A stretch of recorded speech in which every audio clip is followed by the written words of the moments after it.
Now I can really see the Pablo in you. Yeah. All right, excellent. Should we get started? As soon as you're going to go on set, on stage, or on to do anything that to do with live production, guess what happens? You wake up in the morning and you get a big zit on your nose. Shit. Hey, do you know what works really well with that? Windex. Yeah. Spray Windex on your zit. That reminds me of my big fat That's wedding. Index. Yeah. All right, let's get rolling. In the end, we all fruit. That's right. It. That's right. We are rolling. This is it. Life is so heavy and so horrible and so fucking depressing that basically I decided to spend the rest of my life mucking about. You got to. Either you laugh or you cry, mate. That's it. right. Yeah. And if you cry, you just fall in this black hole all the time. But welcome to Two Blokes in the Pod. There are moments. Welcome to Two Blokes in the Pod. It is an absolute pleasure to have you with us today. Is that straight vodka that you're drinking there? Tequila. Or tequila? I was drinking. Well, yeah, so like I mentioned to you in our little pre-conversation we had last week, you were introduced to us by a mutual friend, Jenny, who is a lover of world cricket. And you... Incredible woman. Of all people, you have a background in cricket.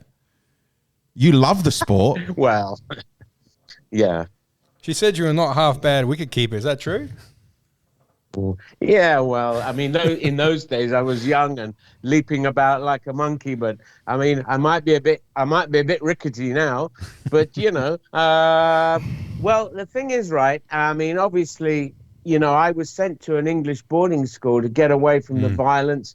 My real father was trying to kidnap me back. Yes. I don't know who the kidnappers were. Was it MI6 kidnapping me from, I get confused now. It's like who the baddies and who the goodies. And it's like a bit difficult to work it out. But at the end of the day, it culminates in the violence being so gratuitous that they sent me to an English public boarding school. Now, you got to remember, I'm a Colombian kid. When I was first taken from this, which we can discuss later, to the orphanage, and then I was adopted by an MI6 spy called Patrick Whitcomb. I couldn't speak English. The only people I could speak to were my bodyguards and our servants. I couldn't speak to my adopted parents because they spoke this other language. I don't know what the hell it was. So then I learned English little by little, speaking to my parents and their friends, but I was still crap at it. And when I got sent to boarding school, I mean, my English was shocking. I mean, I was a proper foreigner. Oh, video's gone. Hi guys, are you there? Right. Yeah, we're here. So I was, I was like a fish out of water. And it was like 9,500 miles away from home. So really not good. It was a horrible thing. But anyway, I was sent to boarding school, and it was a prep school. So a prep school in England is like from 6 to 11 or 12, something like that. So you might call it, what is that in Australia? Kindergarten or something like that? Yeah, a prep school is a kindergarten or reception.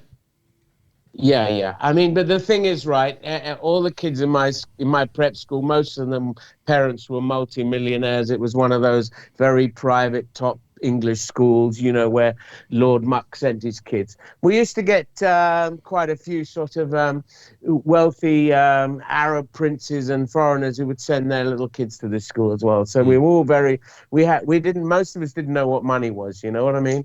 But I was taught two games which I thought were incredible. Now, I had experienced baseball because that was played a lot in Colombia, and I had experienced football because that's the national game. Of course. And that's good. But, both these sports are like, hit a ball. But then I get to this new country where it's absolutely fucking freezing every day and pissing down with rain, which was horrible. But I get to this new country, and I won't go into how. I mean, boarding school is not for the faint-hearted at the best of times. Yeah. So that's going to cause you mental scars for the rest of your life anyway. In your book, you were saying that that you struggled to adjust for a while. I mean, how long did it take you to sort of, you know, sort of not come to terms with it, but like accept the fact that you were there and just sort of just went on with it? I never did. Never did. No, because you see, you've got to remember that as you read in my book, I had, the president of Colombia used to come and visit me. I used to meet Princess Anne. She used to come to Colombia to do, I don't know what she did. So we were in this area. Our family lawyer, had been, before he was shot, had been a personal friend of JFK. We had my godfather, my real godfather, Gregorio, was easily one of the richest people in the world at the time. Much richer than my real father, which is something we can get into later. But so money was like, we had power, my family we just did it. I mean, I never went through immigration when I flew abroad. We just got off the plane, straight into a limousine. So we had this weird lifestyle, although you don't know what that is. But so you got all this stuff. I mean, when I was like 5 years old, I'd just go like this. And someone would come and bow and say, "What would you like?" That kind of stuff. So we lived in that world. So then they sent me to boarding school, and I've got these old people who I don't know, who are obviously teachers, and they're telling me what to do. I mean, who the hell do they think they are? Yeah, right. So basically, I just stuck one finger up at them. Basically, I'm not doing as you tell me to do, and I wasn't the only kid there that did that. And of course, we got beaten for it, which is not great. That chair that was in the principal's office. Yeah. And I look back now and I thought, right, if I could just go back now, I'd beat the crap out of him. But he's died, so that's a shame. But I wish I'd been able to beat the crap out of him before he died. But anyway, and that's another story. Bit of my father in there. I'm still hiding that, trying to push that down all the time. But just getting into this, adjusting, that kind of adjustment is not something you do properly ever. Okay. What happens is you're a bunch of kids left on your own, and you become feral, and you have gangs and groups of people, and you sort of separate into those groups of people you identify with the most.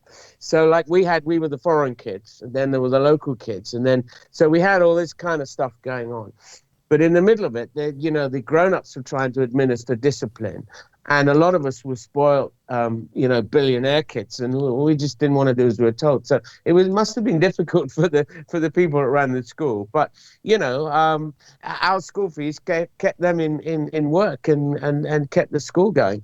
But no, I didn't adjust very well at all, And in fact, I've always been a bit of an independent person. I've never really fitted into groups properly, but I do like games. I'm very sporty, and they taught me this game where there was this funny shaped ball, and if someone else that wasn't in your team had this ball, you could run up to them and hit them as hard as you could to get the ball off them. I thought, wow, I just love this game. They call it rugby, but I didn't care about the name. It was just a great game where you could kick the living crap out of each other. And we learned very quickly that our school teachers were a bit, not so quick in the head on sports. And so if you distracted them, you could have a proper good scrap the other side of the pitch. They wouldn't even know. So great fun. Enjoyed that. And then there was this other weird game where there were two teams, and the team that was... It was socially acceptable to beat the shit out of each other, not get in trouble for it. Yeah. I mean, in those days, now it's all silly rules, like you can't punch each other, nothing like that. In those days, right, the hookers used to be underneath there gouging and doing all sorts. And like 9-10-year-olds, it's great because you always get into trouble for fighting. So in this game, you could do it kind of surreptitiously, which is quite good fun. Really enjoyed rugby. Always had black eyes and all sorts of stuff, and a flat nose and all sorts of, and I really enjoyed rugby. So they're getting onto this other weird game.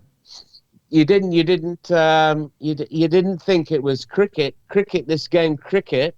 I mean, what the hell is that? I mean, all I knew about cricket was Jiminy Cricket in Pinocchio. So I thought, well, okay, cricket. I'm like a foreign kid. I come to this land which is on the other side of on another planet, and they're going to teach you this game, which is all about being very sophisticated and all this stuff. And I'm like, come on, and I think it's baseball, because basically you've got to hit a ball as hard as you can when you've got this big wooden thing in your hand. So I thought, fuck it, I'm going to get when they. Like that, you see. So I wasn't considered to be a very stylish batsman. Well, I mean, the way Jenny introduced, her relationship with you, she's like, Pablo Escobar's firstborn son was a wicket keeper. Yeah. Really? Well, yeah. Well, one of the things I excelled in certain areas. Cricket's a very skillful game and requires a lot of different types of people with different talents. So you got your bowlers and you got your batsmen and you got your fielders and you got your whatever. What I'm very good at, still am, is catching and throwing a ball, which is why when I played rugby, I was always a scrum half. But in cricket, it's very useful if you got a good eye and a quick eye. But the problem is the guy that ran the cricket team was a vice headmaster at our school, and he hated my guts. And I think that's because one of his daughters fancied me. But anyway, that's another story. And can you hear me? Yeah, absolutely. Yeah. So basically, this guy used to say, "You bloody useless boy, put those gloves on and go and stand behind the stumps." I'll say, "What, the sticks, sir? You mean them sticks out there? The stumps, boy. Go and stand behind there and catch the ball if the batsman misses it." So I thought, okay. And he used to make me stand right behind the stumps with a fast bowler coming at me. And I had a good eye, and I used to be able to catch it. No problem. I'll be diving around like a nutter. And I just took to wicket keeping. It was great fun. I mean, the best part of wicket keeping is you can cheat like hell. It's fantastic. I mean, you can have the bails off before anyone.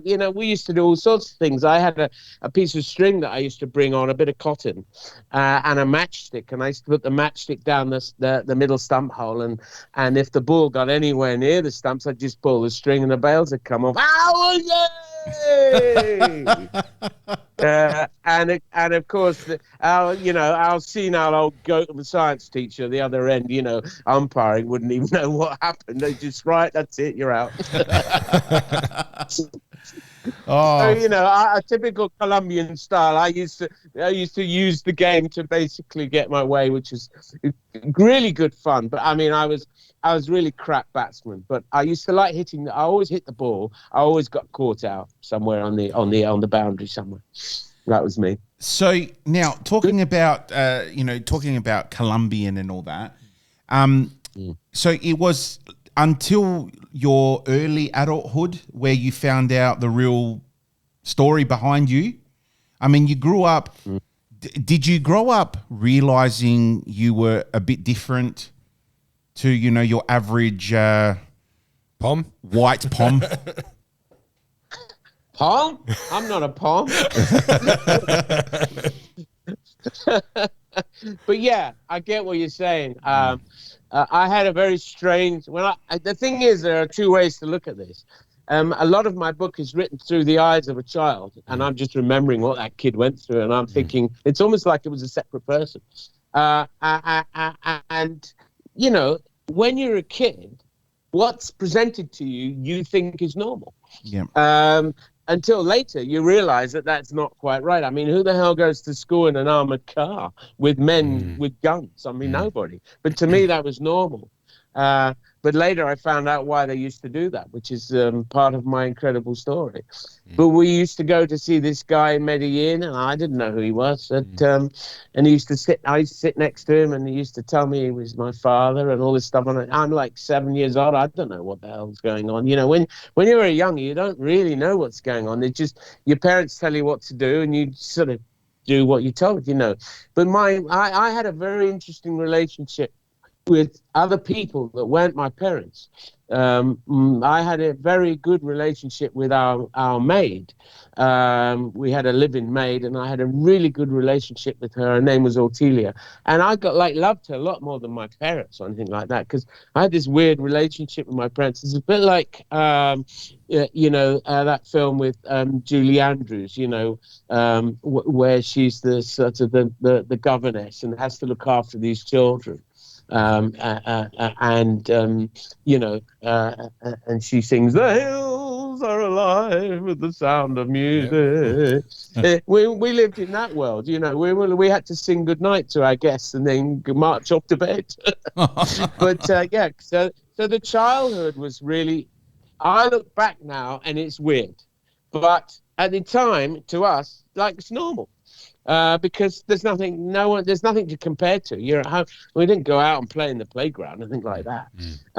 So I look back at this childhood now and I think, wow, that's pretty weird. So going back to your question, we're leaping right forward now, and I'm working as a graphic designer, designing and drawing golf courses on the Costa del Sol, which is the southern coast of Spain, in the early 80s. And I've got a wife, I've got children, and I'm making loads of money, and I'm working for part-time, but I'm working for a famous golfer called Peter Allis, who sadly has died now. And he used to do a lot of commentary on the US Open and that sort of thing in his latter years. And he turned to golf course designing as he got older. And he was working for a company called Costain on the Costa del Sol, and they were building this huge development of townhouses and I don't know what else. And I was down there doing all the concept drawing for them, and they paid me good money. So we're living in a villa. I've got it all. It's fantastic.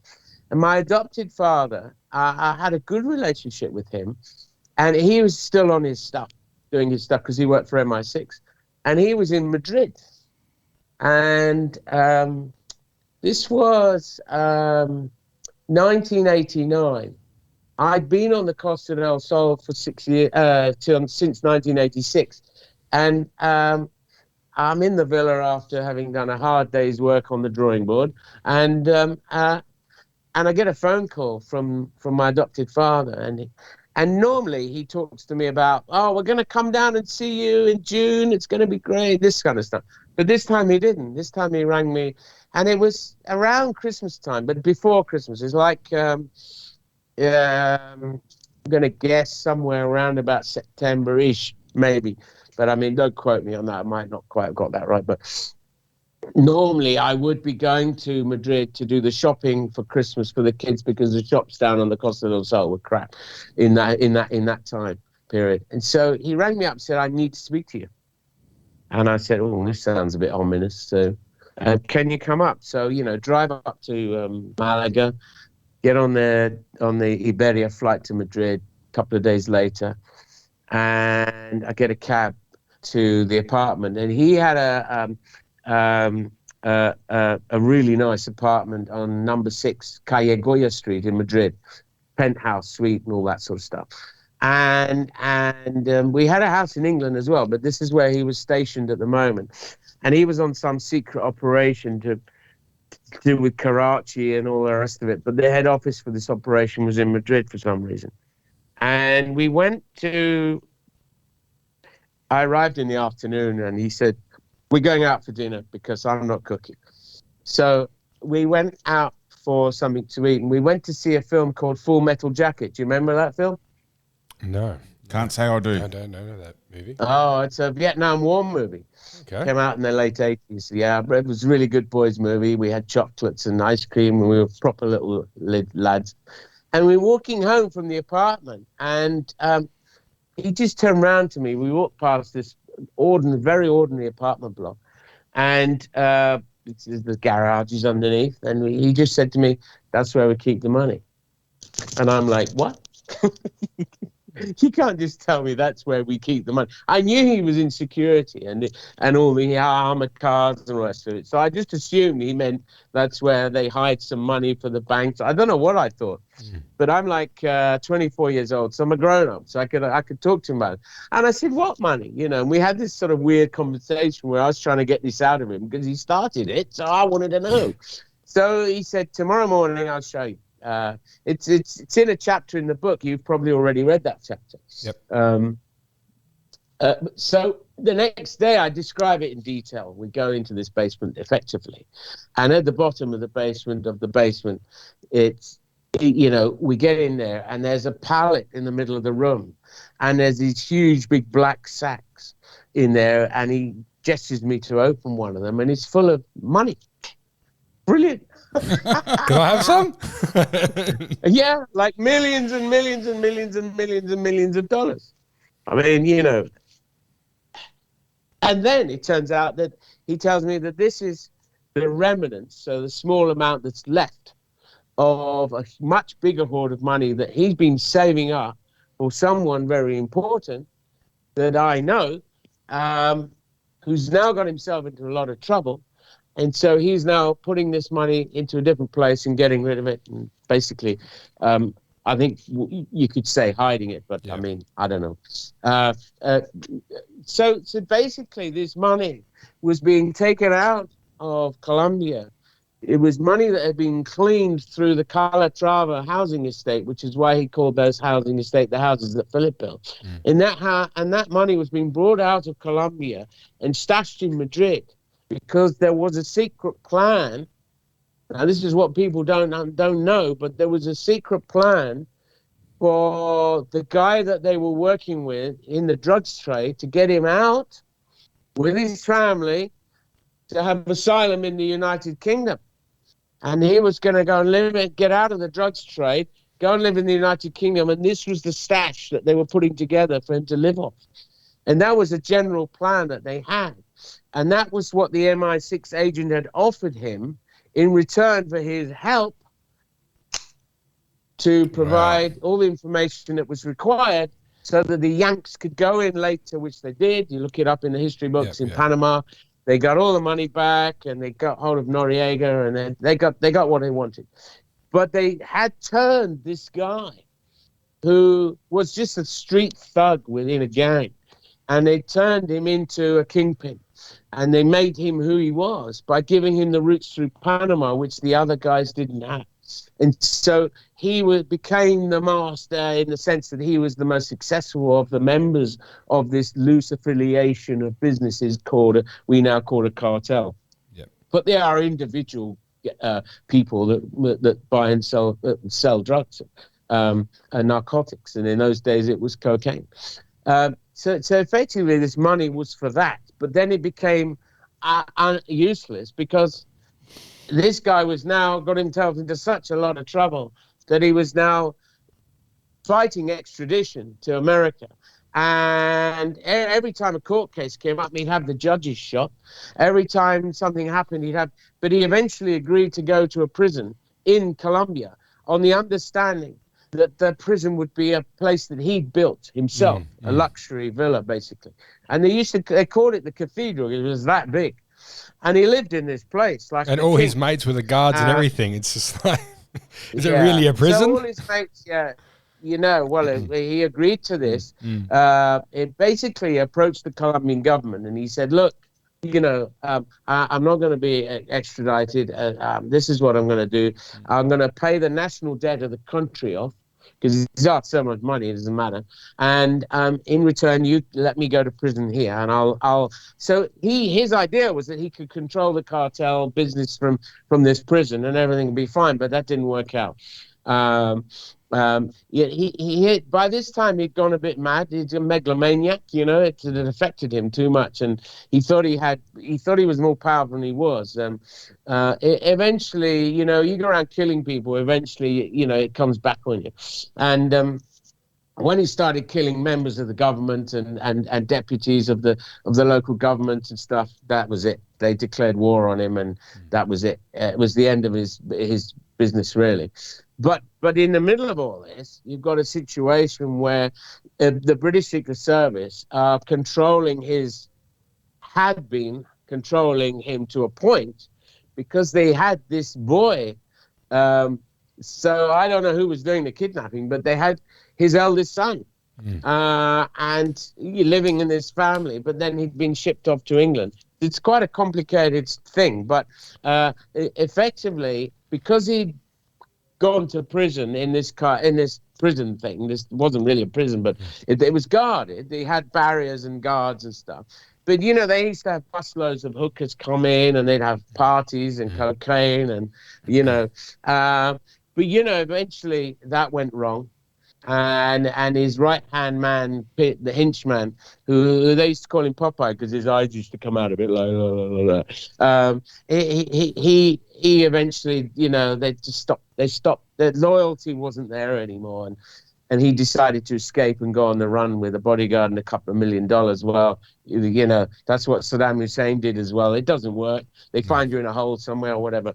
But he got tracked down because he's stupid, and basically, and all that is history. But the key here is this money in Madrid is now no longer of any use to anybody, so he hides it, and that's part of the story, which is quite interesting. So at what point? So at 24 years old, you found out who your real father was. Yeah, because after the cinema thing, he starts telling me stuff. Yeah, he starts talking to me, and I said to him well, I keep having these nightmares of a woman in a red dress. I'm waking up every night in a cold sweat, noises in my childhood. And he explains to me stuff like what that is. And it's like really shocking and depressing. But, I think he felt really guilty. He was in tears when he was talking to me about these things. Wow. So we had this relationship after that where every time I met him or spoke to him, I wanted to know more stuff about my childhood. Yeah. So as a 24, how do you take all that in? How does that affect you, in the head, mentally? That's just plenty. That's a lot of information to sort of take in. Before you answer that one, I just want to add a pre-question to that. So you've just found out who your real father is. Did you at that moment in time go, who the hell was Pablo? Yeah, that's the crux of the matter. Now we have Google, we just go blah, blah, blah, and we just know everything. But now, in those days, you didn't know anything. It's relying on the news, really. Yeah, and we had the news people telling us what we needed to know, and we didn't know anything.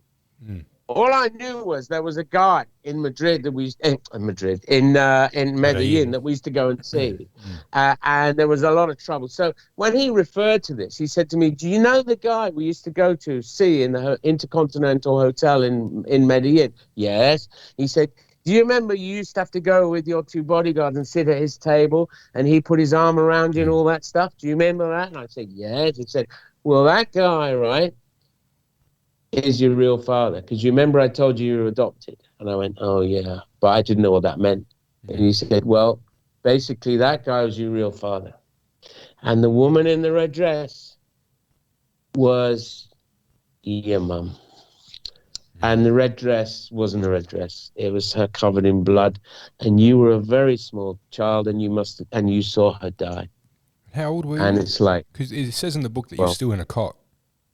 Yeah, I was basically a toddler. Oh wow! But my point is that as soon as you can see and hear, your brain is recording. Your brain is a computer that records everything. You even record sounds and your experiences in the womb. As soon as your brain is developed to a point where it can function, you start recording your life. Yep. Regardless of whether you're going to remember it or be able to recall it back, that's not the point. Everything that happens to you, everything you do in life, everything that you do to others and everything that people do to you, the sights, the smells, the good, the bad, everything is recorded in here. You record it all. Well, how much we recall back and we remember is neither here nor there. But the point is, all our life experiences are recorded in our brains, and they're kept there. It's a huge computer system. And nightmares and dreams and all this stuff your brain, fixing itself and sorting things out and recalling these things back. Now, when things go wrong is when the brain can't deal properly with these. Some experiences are so traumatic that they carve a big, deep, crevasse into your memory banks, and they're there all the time. And so you try and put them away, but they keep coming back at you. And the experience that I must have experienced that is a nightmare that still wakes me up today. I'm nearly 60 years old, and I still remember it like it was yesterday. But I didn't know what it was. It was just a thing. It was a nightmare. And it caused me a lot of trouble. I mean, a lot of trouble over the years. Now, I'm not one for like getting the violins out and like feeling sorry for myself, because I don't think that's the way to deal with it. But I'm able to recall it and talk about it. And that was just one of many, many experiences where this big fat hammer of life just kept beating me over the head, and so all through my life I've had this, and then I come up for some more. Come on and finish me off, you bastards. That's the way I've always been in my life. And I've always been a fighter. But I have got into some very serious problems mentally over the years because of these things. But my adopted father was although he had this job, MI6 secret agent, Bond, all this stuff, he had a really loving family side to him. He was very soft, really, inside. And he was really loving towards me. And he was absolutely gutted about this incident that he felt responsible for. And what can you do? I don't know. Did your adopted father by any chance have a code name like 007 or anything James Bond related? I'm always fascinated about the MI6. Yeah, well, there are different types of MI6 agents. Most MI6 agents are information gatherers. So they get sent to a country and they have to get information back to their handlers and stuff like that, which is effectively what he did. But when the company you set up as your cover story, which is working for the Colombian government printing banknotes, gets robbed, you got to teach the thugs a lesson. So they did. But it was a bit overkill, and the young girl in the back of this room who was living with this hoodlum called Pablo Escobar, he was like 16 and she's 14 and they've had a baby. That's not abnormal. It sounds like weird, but that's not abnormal. It happens today in millions of places. The gang that robbed this armored car stored the money in that house, and that's why they went to that house to get the money back. And it is purely a coincidence that the little boy experiences this traumatic thing where his young mother gets a bullet by accident and is dying on the floor, and Pat Whitcomb, the MI6 agent, is holding her hand, and he tells me this story with tears in his eyes in Madrid, about how she says, "Look after my little boy Roberto," and looks in the corner, there's a baby in a cot. I'm like, it's almost impossible to imagine what that little, I look at the baby as like someone else. But it's almost to imagine what the memory must have gone into that baby's head of all that noise and trauma of, a Secret Service operation with special forces, and you're in a house in the middle of it all. You imagine what that baby must have experienced as memories. Oh. Well, you're never going to be quite right after that. No. So, can you elaborate a little bit more on, the ups and downs of your mental health? I guess from the moment you started finding out about the real you and the your real background. Obviously, we talk a lot about men's mental health on this podcast. So can you hit a little bit on that? I can give you a lot of bits on that. So what you don't realize what we don't really realize is that all our life experiences are affecting the way we are going to behave later in life. So if you go through a series of traumas, I don't want people to feel sorry for me. There are millions of children going through hell right now today all over the world. So it's nothing special. But I did go through some shit, and some pretty bad shit. You know, experiencing someone trying to kidnap you, and my bodyguard pulls his revolver out and shoots the attempted kidnapper in the head right in front of me. And I'm like 6 years old. I saw this, and you see someone's brains being splattered over the wall in your own home at 6 years old. I mean, how does the brain deal with that? I don't know. It's just, these are traumatic incidences in my life that culminate in me being a very rebellious and difficult child at school. Because my brain isn't settled. I don't want to do the things they're telling me to do. I don't want to sit down and learn French. I mean, what the fuck's that? You know, I don't want to do that stuff. And so as from a very early age, I'm very rebellious.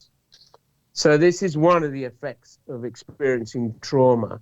It manifests itself in different ways. And in my way, it manifested itself in a complete lack of respect for authority figures, because it was the authority figures that had caused the trauma.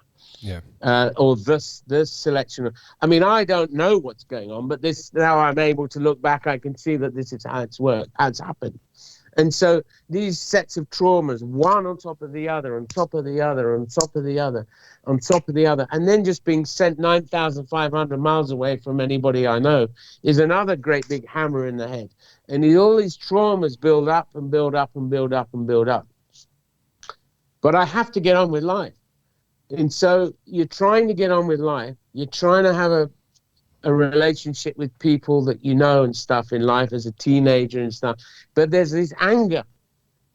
And now often, I mean, prisons all around the world are full of youngsters that have got angry and haven't been able to control themselves, and that's it, bang.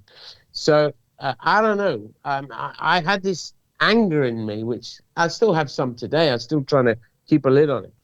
But these traumas produce the effect of anger and wanting to get back at people for what they've done to you. So that's one thing that I fight all the time in my life, fighting anger.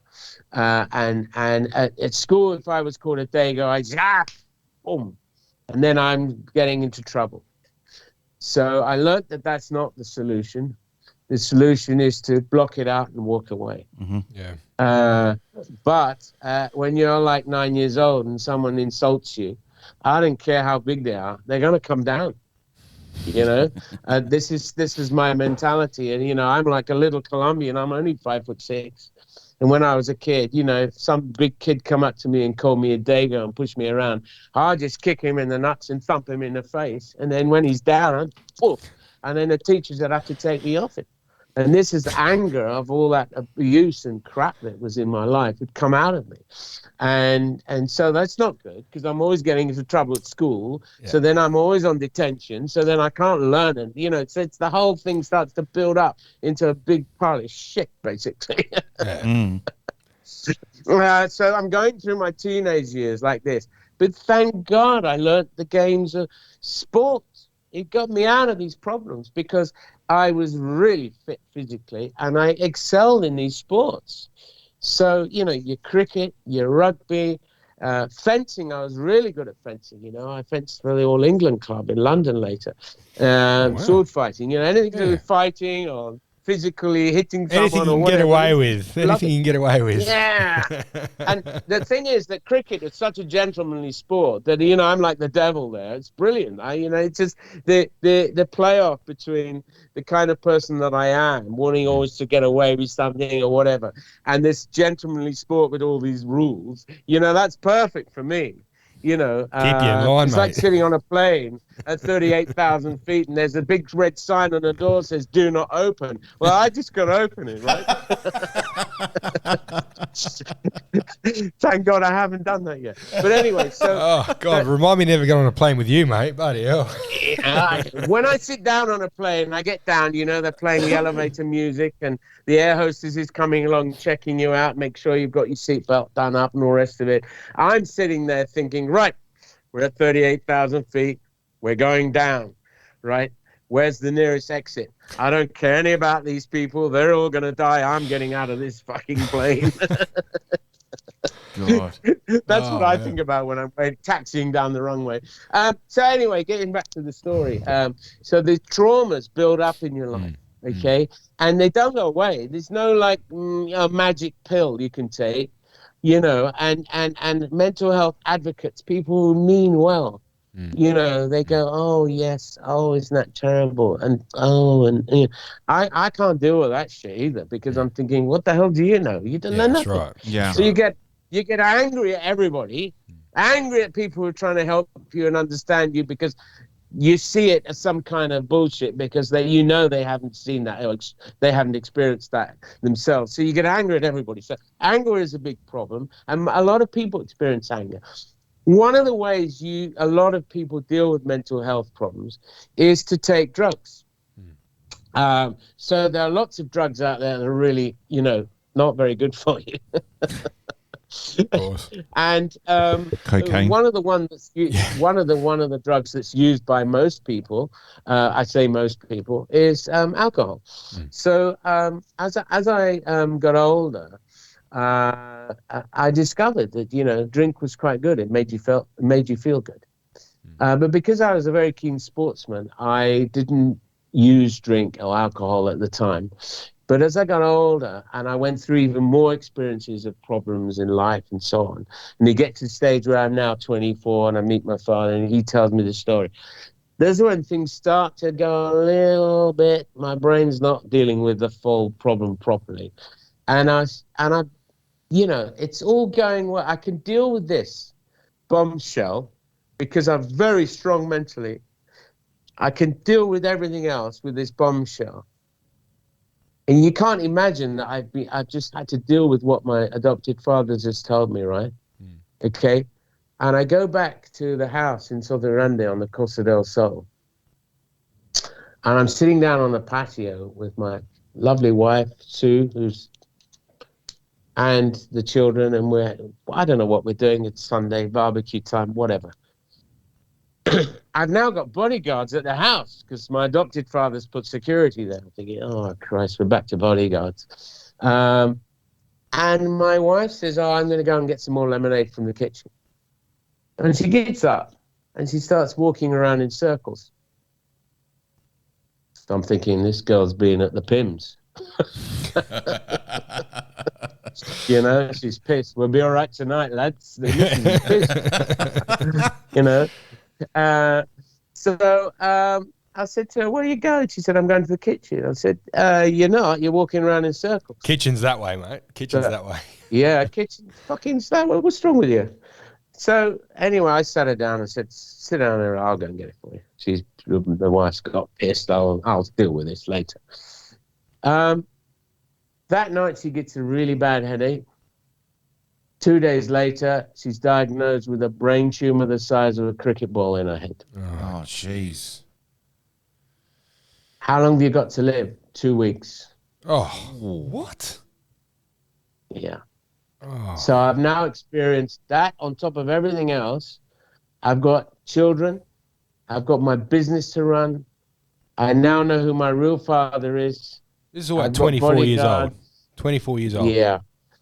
On top of all the experiences in life, which have already beaten the shit out of me anyway, I've now got this shit to deal with. My wife's going to die. Now, I don't know about you guys, but when you go out to work or whatever it is you do, your wife looks after the kid. I might be very old-fashioned here, you know. Sorry for being old-fashioned, but, you know, we had a traditional family. Like, I'm the bloke because I've got a penis, and my wife is the wife because she's a woman, right? And she's looking after the kids, and I'm going out to work. You know, that's just the way we were brought up. We were just traditional family. I know the world's gone mad now, but anyway, don't worry about that. Look, we've all grown up in that too. My dad was the provider. My mum was the home carer. Yeah. No, it's that's the European way of life as it was.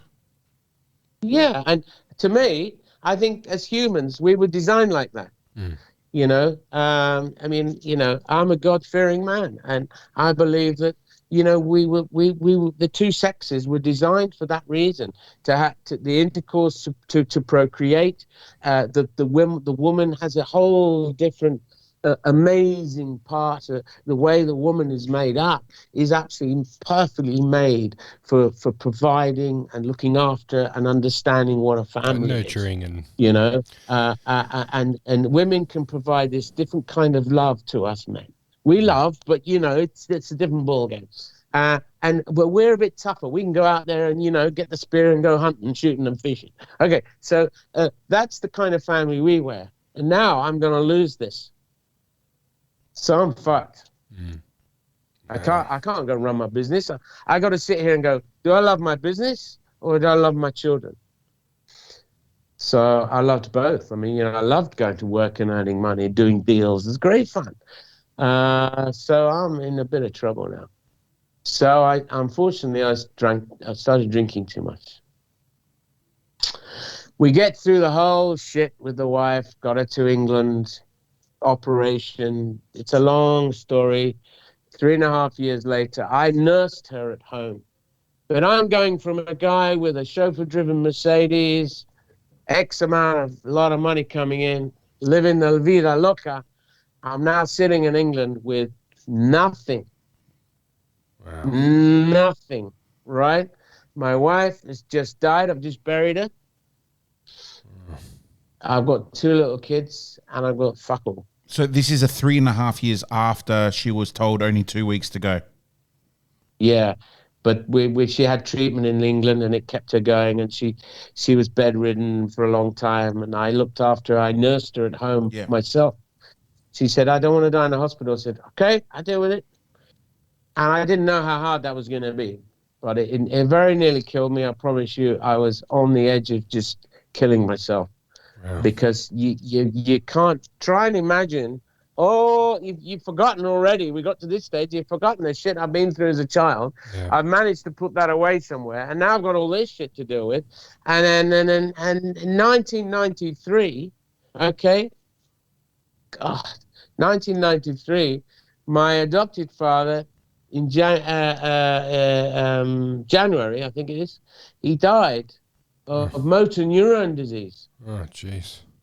So how long after? You haven't got to the end of the book, but you get some tissues out, mate, because I'm sat on his bed in Walton-on-Thames Cottage Hospital, and he's dying of motor neuron disease is horrible. Don't even go there.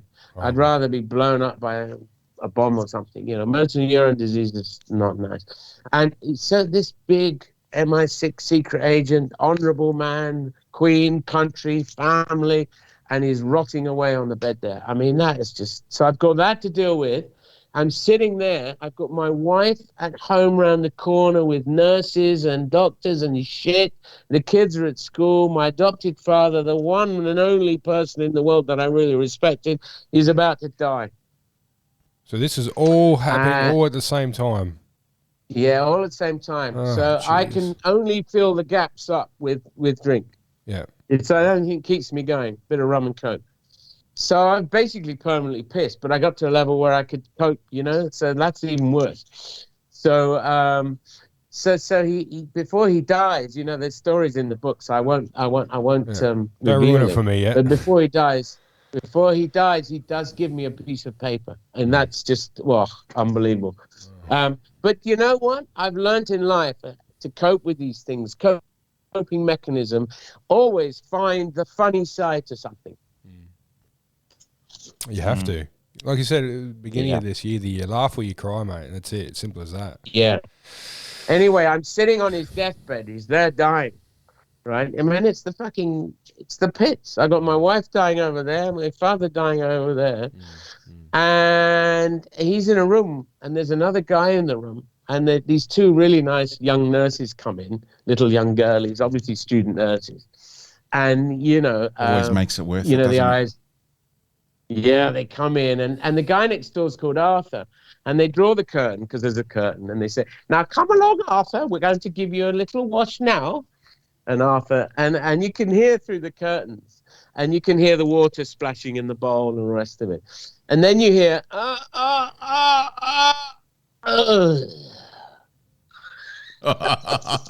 Gee whiz. So I'm thinking, Arthur's had an orgasm. This is what I'm thinking. That must have been a good watch. Nah. Yeah, He kicked the bucket, mate. Arthur's had an orgasm, a lucky bastard, right? Right. Much I'm not getting any of that. But the two nurses draw the curtain. They come out from behind the curtain white. He's died. Oh, jeez. Oh. And he died with a big fat smile on his face because they were watching his nether regions at the time. Oh my God. What a way to die, eh? He died with that big smile on his face. Yeah, but I mean, can you imagine them trying to get the coffin lid on? I mean, that just have been very difficult. They must have had to break it or something, you know? That's what so you gotta always find the funny side to things like this. Yeah, so well, that would have been an easy place to put the wreaths. Oh, jeez, man. Yeah, you could play hoopla. Yeah. So anyway, so it's sad but funny. But you know, my adopted father died half an hour later. Oh wow! And you can't believe what goes on in life. So I walked outside, and you know, I'm a believer in God. I'm a Christian, and all the rest of it. People knock me for that. I mean, I don't know what's wrong with people. But so I walked outside. I'm like depressed. I'm thinking, and I'm crying, obviously, you know. And this nurse comes up to me, and she puts her arm around me, and she says, "It'll be all right." And I said, "What do you mean it's going to be all right? What kind of shit is that?" Like, the man's dead, mate. How's it going to be fine? Like, you tell me how it's going to be fine. He says he'll be in heaven soon. His soul will go to heaven soon. I said, "Well, yeah, I suppose so. That's well, you know." I didn't really know what to say. Yeah. I was a bit pissed anyway. And I said,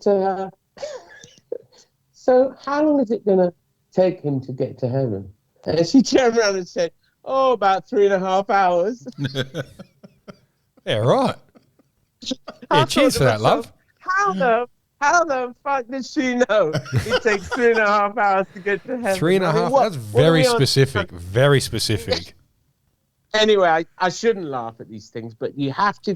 It's not a lack of respect for religions of the world. It's not a lack of respect for God. It's that I always find my coping mechanism is to find the funny side to something. Because if you're able to laugh, it's a medicine that helps you. Doesn't cure anything. Don't start thinking that's going to cure anything, but it helps you get through the day. And laughter is a medicine because it produces endorphins, which alleviate the brain in the same way that a narcotic would. So if you're able to laugh, yes, it's a natural narcotic. So if you're able to find laughter, you don't have to lean so much on the dirty shit. And this is something that's very important. I'm touring the UK in the summer, but the story is a very difficult story to recount. So I'm touring the UK with a comedian. Well, that would lighten the load, wouldn't it? Yeah, you've got to get a balance on these things because you want people to understand. You know, I have people in tears in the audience, but you ought to got to make them laugh as well because laughter is the big thing. It is a endorphin producing mechanism which allows you to get through today. 100%. So there you go. So like I said. So 1993, right? Sorry, God. No, 1993, like, you know, so my wife's died. My father, we've just buried him as well. Something in fucking, you know, life is shit, you know. Sorry about my language, but it's the only way to express things sometimes. All good. You might have to bleep it out if you're going to play it to the local nuns or something, but I hope they listen to our podcast. That'd be great. Yeah. G'day. So 1993, I'm watching the television. Everybody in my life just died. And it's Christmas time, coming up to Christmas, December the 2nd, 1993. I'm watching the news like you do every day. Put the news on, have something to eat. The kids are playing downstairs. I don't know what they're doing. Fuck. That's the guy. Pablo Escobar. He's been shot dead. On his roof. So I'm now going, all right. So that really just fucking tops it out for me, doesn't it? Well, that was my next question going to be. Not that I loved be... him or respected him or anything, because he was a total bastard. But I'm just thinking, oh, man. Like, is there anything else coming my way? You Comes know, in happy threes, days? mate. Yep. Yeah. So 1994 was just a year of, I saw the year through a bottle. Yeah. You know, it got so bad that, unfortunately, you know, I'm not embarrassed by any of this shit, right? But it got so bad that my doctor suggested that I volunteer that the children should stay with their grandparents for my late wife's mother and father. They should stay there on the coast of England for the summer holiday. Mm-hmm. And I should go to a unit where I can be looked after and have some respite care. So I agreed to it. I mean, I wasn't sectioned, but I agreed to go. But I mean, basically, I'm off to the loony bin, basically. And it just reminds me of the Jack Nicholson film, you know, like anger management. I'm thinking, yeah, I'm going to find a big guy and we're going to pull the sink out the bathroom, throw it through the window and escape. Da, da, da. But I made some good friends there. But yeah, it really was an experience queuing up, because I've got a little devil in my head. You know, I just like to, you know, I sat next to a guy called Pete, right? You know, when you really got yourself into trouble. I sat in this common room next to a guy called Pete. We're watching the TV. This is in the mental health unit. I said, how you doing, mate? What are you here for? It's like we've been in prison or something.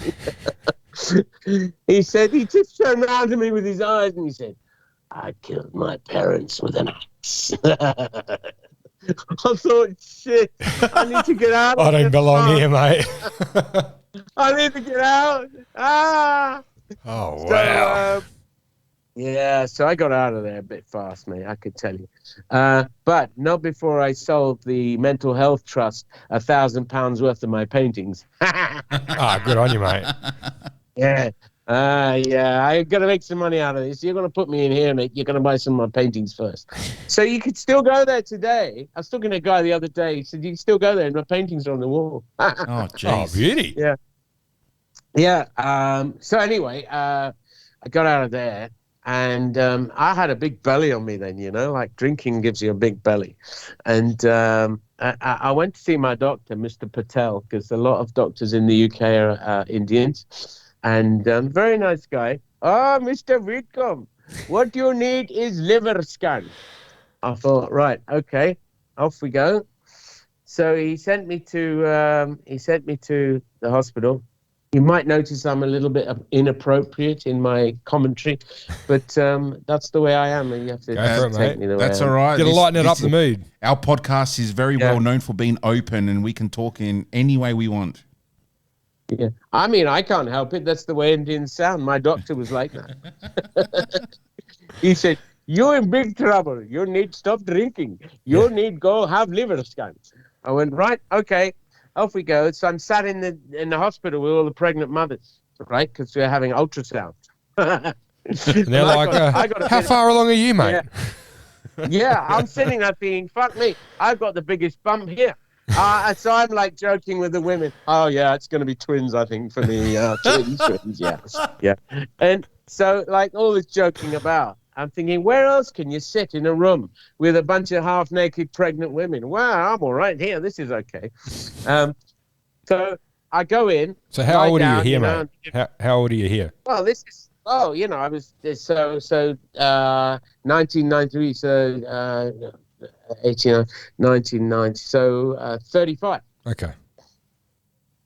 Not 35, 36. So to go in there and go to the liver scan thing, and they're doing this thing, and the guy turns around, he says, do you drink? And I said, not supposed to. Yeah. Oh, I only have one little drink in the evening, sir. You know. So because when you're addicted to alcohol or drugs, you immediately become a liar. Okay, so let's be honest about it here, right? The first thing you learn when you're addicted to any kind of drug, alcohol specifically, is when anyone in authority asks you about your problem, you lie to them. You just lie. So they'd say, how much do you drink? You go, oh, it's a gin and tonic once a week. But actually I was drinking 2 bottles of spirits each day. Wow. Just to keep the devils away. Wow. That is a lot. So the guy says to me, you see these spots on your liver? He said, that's your liver, that thing there. I said, those white spots. I said, yeah, what's that? He said, that is cirrhosis. Oh, wow. And I said, well, what's that? It's not good. They're not supposed to be there. He said, well, it's basically fatty deposits. Yeah. He said, it basically means, in a nutshell, sir, that you have a maximum of 2 years to live. Oh, wow. Shit. So not only has everyone that I love died, but now I'm going to die. So I'm thinking, right. I walked out of there and I wasn't laughing and joking anymore. And I thought, I've got to stop. So he said if you stop drinking, it will repair itself, or you're fucked now? No, he didn't say. He just said you're fucked. You got 2 years to live. Okay. So I'm thinking, right. I've got these children to live for. They've lost their mother. They've been through a bit of shit. I've got to do this. So I took my gown off, put my clothes on, and I walked straight down the pub. And the barman had lined up a snake bite and a triple rum and coke. That was my usual starter for the day at 11 o'clock. Wow. I walked in, I set them aside. I said, Diet Coke from now on, boss. Wow. And that was basically something like 25 years ago, whatever it is. Yeah. And I haven't had a drink since. But don't get me wrong. I still want to have a drink. Oh, you're always going to want to have something that you can't have, Yeah. So I always tell people I'm actually quite proud of it. Mm-hmm. I am an alcoholic, but I don't drink. And people go, what the hell is he on about? What do you mean he's an alcoholic, doesn't drink? Once you get into this thing with the addiction, you will always be susceptible to it. It's the brain, again, remember I said it records, remembers everything. You will always remember the pleasure you had from that, so you'll always want it. So when the wife brings me up a big fat roast dinner, Yorkshire puddings, nice big movie, the fire's on, lovely jubbly. What do you want to do after that? Light up a big fat Henry Winterman cigar and have a big large brandy. Of course you do. But I can't do it. So I go and have a glass of water instead. Wow. Yes. Very responsible. But about a month after I gave up drinking, I went to see Mr. Patel again, my doctor. I was really angry with him. I said, and I was swearing at him, I said, Mr. Patel, I said, you told me to drink up now. I've got fucking Parkinson's now. I mean, what are you going to die of? One or the other. I got Parkinson's. He said, no, you got DTs. DTs is very, very good. So, I had like black stuff coming out my skin. My hands were like, you don't realize your skin is full of holes until you give up alcohol and suddenly you got all this shit coming out of everywhere. And it's the body exhuming all the poisons. Detoxing everything. Yeah. But of course, I thought I was dying of Parkinson's disease because, I couldn't fucking do anything. Sit still. Yeah. Oh, jeez. It's quite useful downstairs, but the rest of it was a bloody waste of time. Just thick withdrawal. So it was just a very bad withdrawal. Very. Yeah. So bad. I was actually quite ill. I couldn't function properly. I couldn't drive or anything like that. So it took a long time. Long time. I can't tell you exactly, but let's just guess it's something like a year. Mm-hmm. That sort of period of time before I started to wake up and see the world. Yeah. Try and remember that at this time I'm a single parent.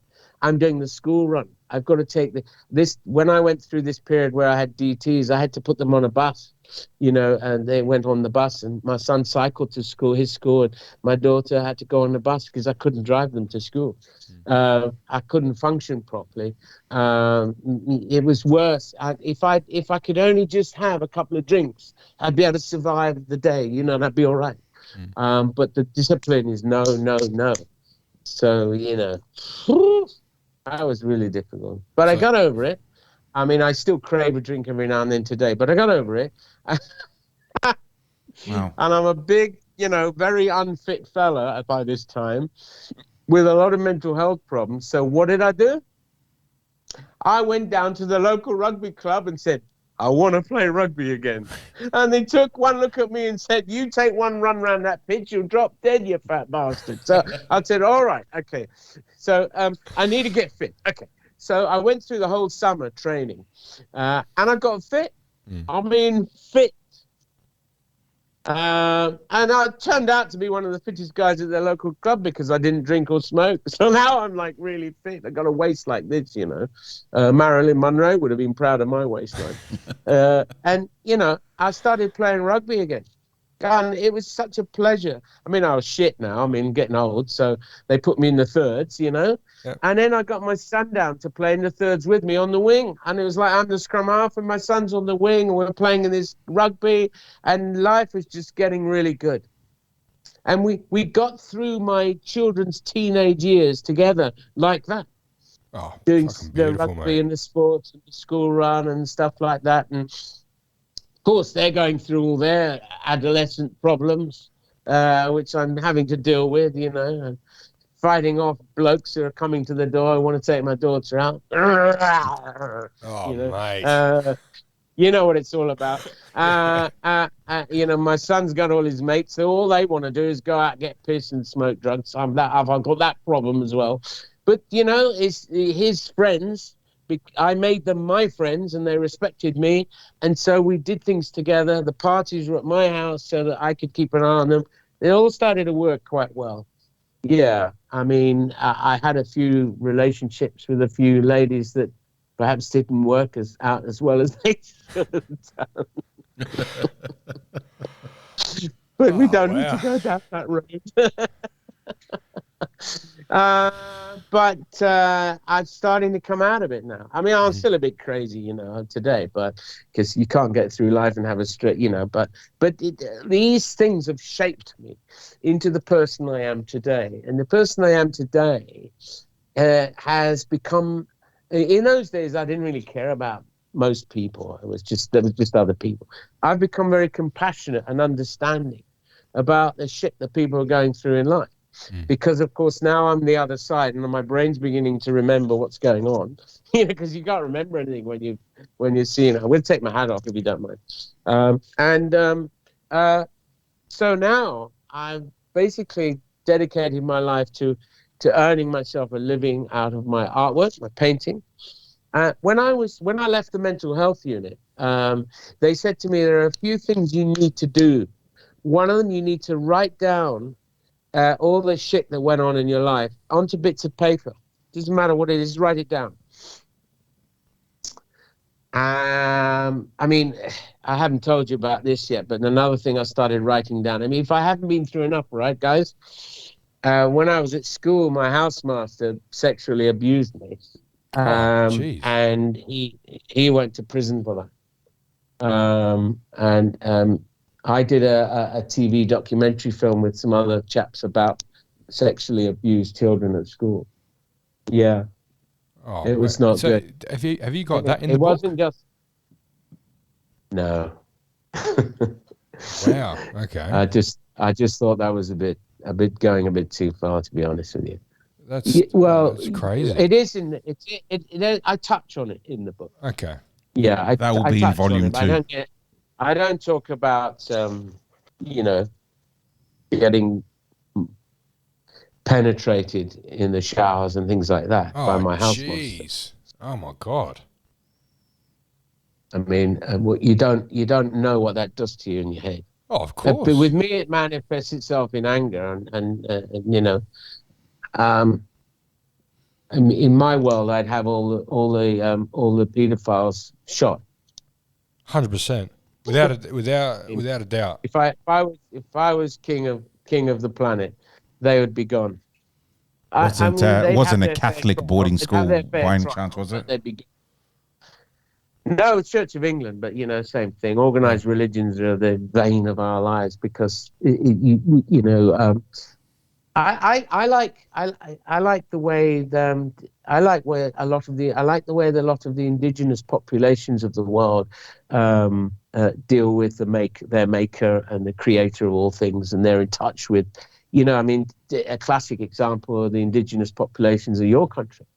They have this great relationship with creation and understanding how the land works with the people and all this sort of thing. So to me, this is more the real religion, understanding the creator and how we were meant to live with the environment that we live in, as opposed to the crap we do today. Yeah. So basically, on top of all that, I was told, write down your experiences in life. Put them down on a piece of paper. It doesn't have to be anything fantastic, just scraps of paper. Right. And that will help you get it out because you're recalling the memories. It's gone. It's out there instead of being trapped in here. So I thought, well, I don't believe all this shit, but I'll do it. So I got these piles of paper and diaries and stuff and wrote it all down, all this shit that went on, and the good stuff and the funny things, when we used to go to Disneyland and all the great stuff, and all the bad stuff. And then later on in life, all these notes were very useful when I started to write a book. So at what point did you think, you know what, fuck it, I'm going to write a book? And I know you've been through all what you have been through, but then what inspired you to write this book? And how did you come about it? Was it just like everything you started writing down and then you thought, fuck it, I can write a book out of this? Well, first of all, English is my second language, so, I can't spell to save my life. I mean, it's a mad language, Why do they put a G and H before a T? I mean, who the hell has decided that? I mean, these people who wrote English they need to be taken out and shot as well. I mean, that was ridiculous. It made it very hard for me, but thank God.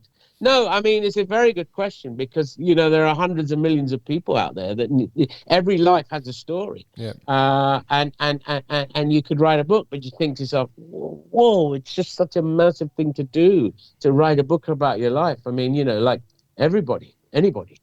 So it's much easier to get someone else to do it. But I thought, no, I'm going to do this. But you have to be in the right place. And it took me a long time to be in the right place mentally and physically and all the rest of it.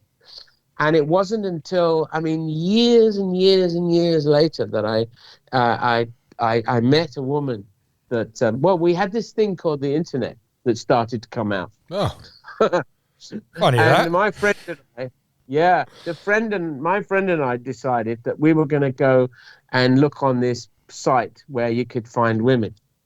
Because we got to a stage where we decided we needed to get a woman. Because I actually, wasn't too keen on that for a while because I was still getting over all my problems. Yeah. And I didn't think I'd be very good for any woman in a relationship anyway. So I wasn't in the right place. But anyway, there was this thing called the internet. And you could go on a site called, what was it called? In those days, it was called Friends Reunited. And you could go on this site and find the old schoolmates and all this stuff and, all that stuff. And on the right-hand side of this page, it had a button called dating. And I thought that this was prostitution. Oh, so I thought that you would go on there, right? And you find your local hooker and you give her $30 or whatever it was, and you get it, and you have a happy time and fine, the oldest business in the world. But he and I sat down one night. Do you remember it was dial up? You had to dial in. Oh, jeez. What a pain in the ass that was. The good old days. And you remember all that? Yeah. So anyway, we dial up and go onto this site.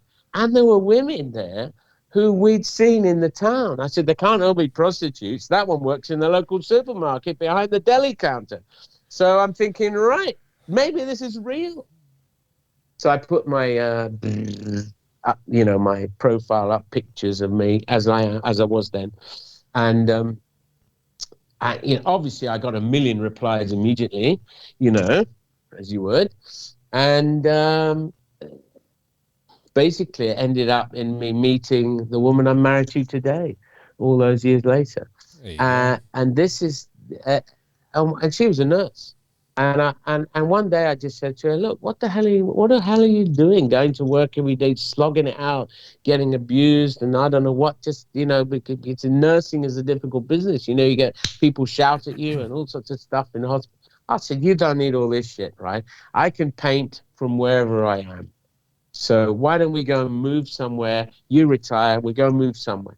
So it was between Florida, which I knew quite well from my childhood, as you know, and this other place I'd been to, Mallorca, which is a lovely paradise island in the middle of the Mediterranean and a big holiday resort. So she wanted to stay in the same time zone as her grandchildren and the rest of it. So I went, okay. So we moved to, basically, I mean, I'm cutting the story very short, but we moved to Mallorca about, goodness me, 12, 13, 14 years ago. And I started to get in the right place. I mean, I'd got a house in my studio. I'm selling my paintings. Right. I'm in the right place now. I reckon I could take the pace. I'm going to write a story about my life. Once upon a time, no. It was a Thursday, no. Boom, boom, boom. And I went like this for a long, long time. I mean, a good, I don't know, 10 years. So 10 years it took you to write what we see as a finished product. No. It took me about 10 years to start the book because I didn't know how to start it. I don't know how to write a book. I mean, what the hell? We're just ordinary people. If I said to you, write yourself a book today, you're like, oh, shit, where do I start? So it ended up with the starting, apart from all the introduction, it started with I had two fathers. Okay. And that's how I started the book. Because I thought, yeah, that's a good way to start the book. And I got there and had two fathers. Eureka! That's it. I'm on my way. It took you another 5 years to figure out everything else. Yeah, oh my God. Yeah. So anyway, I thought I would write it in the first person tense, like my personal experiences, but through the eyes of a child experiencing those things. So some things were recanted in a childish way because that's, a child sees things in that way. And I wanted to bring out the amusing side of my life because there were some very funny things happened in my life as well. And I just started writing. And I thought, when was that? And you suddenly realize when you're writing a story about your life that you don't know a lot about what happened and when it happened. So you have to do all this research. Thank God we had the internet because I could then look up stuff. And so I started researching stuff, dates, because when you write a story, you've got to get the dates right. And in my book, I've got all the dates right. And so I had all these bits of paper. I thought, wow, that's going to be quite good. I'll make sure I'll use all that. So all these bits of paper became very useful to me. And I also got a massive box of photographs, because in those days we had photographs, you remember, a box of photographs? And so I had all these pictures of my childhood, men with guns and stuff. I thought, whoa, this is going to be useful. And so I started to write the book, and I started at the beginning. Because I thought, I don't know how to write a book. I start at the beginning, work my way through it. And every time I'd done a chapter or a paragraph, I'd run out to the garden and say, Julie, I've written another paragraph. What do you think? And she'd go, you can't say disembarking 6 times in the same sentence. You've got to come up with a different word. I went, oh, God. Yeah. So it was quite difficult. But I realized, actually, as I got into it, that it was actually a very therapeutic thing to do. So I wasn't that bothered whether it would be published or not. And then years later, I got to about 80,000 words, basically. And I mentioned it to someone that I'd gone to school with, and he went to the bloody newspapers. So that was that. Once the newspapers get hold of it, you really are, Now you need to get your ass into gear. Well, then I had publishers phoning me up. We want this. We want to do it. We want this. Is the most amazing, yada, yada, yada, yada, yada. And this was just before lockdown. And, I handed over we did a contract and all the rest of it. And I handed over the manuscript. And these people published my book. Wow. And they put me on they put me on a PR program thing where I was doing like 10 interviews a day for a month, and with all people all around the world. I did Good Morning Australia, G'day Roberto, South Africa, Canada, USA, fucking India, you name it. I've done the interviews, and it was all right. But and I thought, thank God I've moved to Mallorca. God, a lot of people said it'd be a security issue, and my agent at the time said to me, when you cracked it, son, he said, because he was a Londoner, when you cracked it, mate, because you have your own personal group of trollers. Yeah. So I've got my personal group of trollers that troll me, and so with the release of this book, has it brought out anyone that was linked to your biological father? Yeah, that's a great story. It's brought out, and I have to be a little bit careful about how much I say here, but let's put it this way. Members of the British Secret Service have been in touch. They're very nice, very friendly, and we keep in touch on a regular basis. We're like pals, I've had them down here for a barbecue. Yeah, right. That were like mates with your adopted father? I recently found an old chap who is a bit younger than me, so I didn't meet him personally in Colombia, but his father worked with my adopted father in the Secret Service operation in Colombia. Oh, wow. And he's died, but his mother, who I met when I was a child, and him and other members of his family are going to come to one of my shows in the UK, because it's just like freaky, amazing. Because when we left Colombia, they got the same bodyguards and security people that I did. I've met quite a few people. I had a guy contact me almost immediately from Hereford to say that, because Hereford is where the SAS are stationed, and he said to me, "Oh yeah, my father was in the SAS. He was in Colombia, blah blah blah, working with your father, blah blah blah." And I know that MI6 used to have SAS people down there to help them with their, because they would be the hammer, if you like, the hammer, the people that produce the guys with the guns and that. And yes, you're right. A lot of people come out the woodwork. Some members of my Colombian, I don't have anything to do with my Colombian family, because they're not people to be proud of, if you like, from what they've got up to in those days. I have half siblings. One who I'm talking to, I have a good relationship with, because Pablo Escobar had a lot of kids. Don't listen to any of that shit you hear about. Oh yes, I'm the only one, So there's the guy who was famous for being his son, who's younger than me, and he trashes me all over the world because he's worried about the inheritance, basically. I don't want any of the inheritance, but the intellectual property rights. You got to try. I mean, I'm going to touch on this very carefully, but you got to remember that when he died, there was no will. And in Colombia, without a will, the eldest son inherits everything. So my uncle, who was his accountant, went to prison. I was named after him, Roberto Escobar. He's now living in Medellin doing tours. I don't know what the hell he's doing.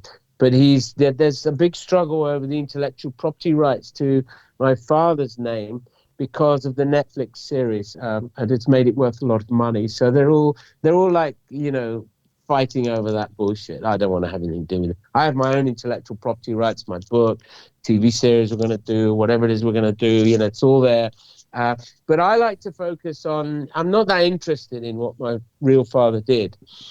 All we know is he was a mass murdering total bastard that is responsible for a lot of misery and, well, a lot of shit, even the knock-on effects are happening today. But and I want to get into that in a documentary series, which I think we're going to be talking about soon. But I'm trying to focus on the good things. So when I go on tour, I tour with this comedian, and we'll hit a city like Manchester, for example, and we'll do 2 or 3 venues of, say, 500-600 people.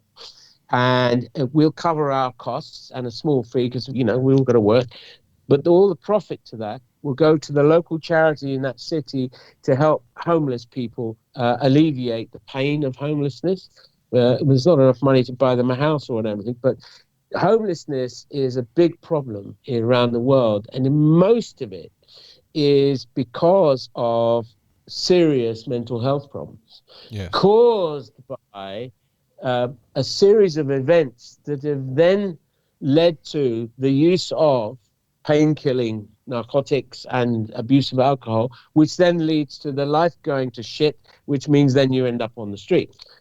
Once you're on the street, you can't avail yourself of the local charity who want to help you and give you a room, because there's a woman behind the desk saying, well, you can come in here, sir, but you're not allowed to drink, you're not allowed to smoke, you've got to go to bed at 7 o'clock, doors are locked at 11. They have all these rules, and of course you don't want to abide by those rules because you've got problems. So that creates homelessness, drug abuse. It's a nightmare. So we're trying to alleviate some of the pain of that. We'll never conquer it all, but that's what the tour is about. We're going to try and so the profits from those tours go straight to those charities. And that's turning the shit that my father did into something good. And that's if I'm going to die, I'm going to die happy having done that. Are you going to tour Australia, mate, or? Yeah. When do you plan There's on coming? talk of it. When do you? I was talking to promoters earlier on today. It's planned for October, but there's nothing concrete yet. So let's just watch that space. Well, make sure you come to Adelaide, because Adelaide always gets skipped over, mate. Well, Roberto and I have had a little bit of a chat. Beautiful. About setting some stuff up. Beautiful. So yes, that talk's in progress. I'd like to, obviously without details because there aren't any, but I'd like to talk a little bit about mental health issues that are affecting indigenous populations around the world. Yes. Through the overpowering, we're not responsible for it, but it's not our fault. But basically, a lot of indigenous populations have got pushed out and neglected and abused, and it's caused a lot of substance abuse and mental health problems. And I really want to highlight that and try and do something about it using the tool of a TV series, of a documentary TV series, which you and I have had loose discussions about. Yeah. So just I'm just going to use the TV series now because there's a pressing question that someone has sent in asking us to ask you this. What, and I know you sort of touched on it, and I know you said you really don't have anything to do with it, nor do you care about it, but the popularity of the Netflix TV series Narcos. Tell me, what are your thoughts on this? I mean, obviously it's a Netflix series, so it's not always going to be a depiction of the real truth. But what are your thoughts about it? Well, look, I mean, it's what set Netflix onto the path they're on today. I mean, that series gave them the cash flow to do all the other amazing things that they've done since. But you've got to remember it's Hollywood, right? So Hollywood do a couple of things. They're very political. It's a very small political town, or tinsel town. So anything they do, it's like we got Escobar, right? The Americans did it. Okay, they always paint that picture in Hollywood because Hollywood is a political wing. So you have to understand that. You don't have to understand that, but I understand that. So I can't criticize it for that because that's what it is. They use a lot of these things for politics, and it's all gone a bit woke now. But but Narcos itself has been a very successful TV, let's say, fictional TV drama series about a true life person. What annoys me about Narcos, but I have to accept that it's made, but it's a story that was made. It's good. The thing is, Narcos starts, and any of you have seen it. It starts at the beginning, and the guy is about 23 years old. I don't know. I'm guessing he's an adult, and he's threatening these border guards on a bridge, and he's telling them how he knows where they live and all the rest of it. So he's already an established thug drug dealer. contrabandist at the beginning of Narcos. And Narcos is a bit propaganda-ish. It's like, here's the bad guy and we got him. And it's like it paints the Americans to be wonderful people. How they managed to get him, like like they managed to track down, like they managed to get Saddam Hussein all by themselves. And the British didn't help at all, did they? So basically, you have to accept that, and it's entertaining. In my view, it doesn't portray Pablo Escobar Gaviria in such he was a lot more evil than Narcos made him out to be. And I think that's because Narcos were very conscious of the audience, and they didn't want to quite, when he was in the Catedral, okay, in that prison, okay, he had a busload of whores brought over quite regularly, but they were all like 13, 14-year-old girls. He was really into 13, 14-year-old girls. My mother was 13 when he got her pregnant. Okay, he was very young, but what the hell. Juan Pablo's mother, who wrote a book about it, about her life, his wife, she says in her book he raped her when she was 12. This guy was a bloody paedophile, and he's into kids, into young girls. But worse than that, these girls, to make sure none of them got pregnant after they'd done what they had to do with them, he'd have them take them out the back and killed. Oh, jeez. Right. You see, so the problem with one of the problems with the TV series is that it's a bit lenient on the description and depiction of the guy, the real guy, who was a real nasty piece of work. I get it all the time. Oh, well, he gave to the poor, and didn't he buy everybody houses? No, mate, listen. First of all, he was laundering money, and secondly, he was buying his local population's loyalty so that they would vote for him. And then he did become a member of the House of Parliament because they voted for him. The man owned the local police force. Like most of the country, not the local police force. Like most of the country pretty much owned the country. Well, this is what people believe, but the real people in charge in Bogota, they had him seen off because they wouldn't have that. What Narcos portray? The thing is, right, you got to remember this, the Americans want to make it out that they got this guy and they were fantastic at how they did it and all the rest of it. And they did play a big part in this. But they want to make it a big political statement about how great the American services are and all the rest of it. So they have to paint this guy as a bigger threat than he was. He was actually just a thug. And the only way he could deal with things was to have people killed. And he would pay a local kid $200 and give him a gun and say, go and shoot that mine over there, and that'd be it. It wasn't like the sophisticated drug lord thing is a Hollywood thing.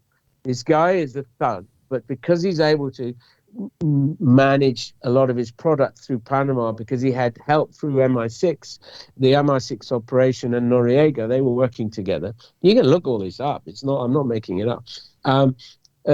They turned him into one of the more successful of them.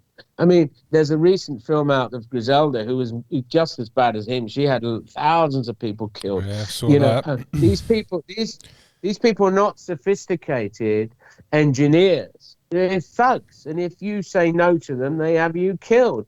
It's that simple. It doesn't take, and so when the Americans say we took him out, it's very much more complicated than that. And he didn't own the country, but he was able, because of his money, to buy most people's loyalty for a period of time in that period. Wow. Oh, wow. Bloody hell. Yeah. So to answer the question, what do I think of Narcos? It's a very successful TV series, Hollywoodized, and doesn't really portray him as evil as he really was.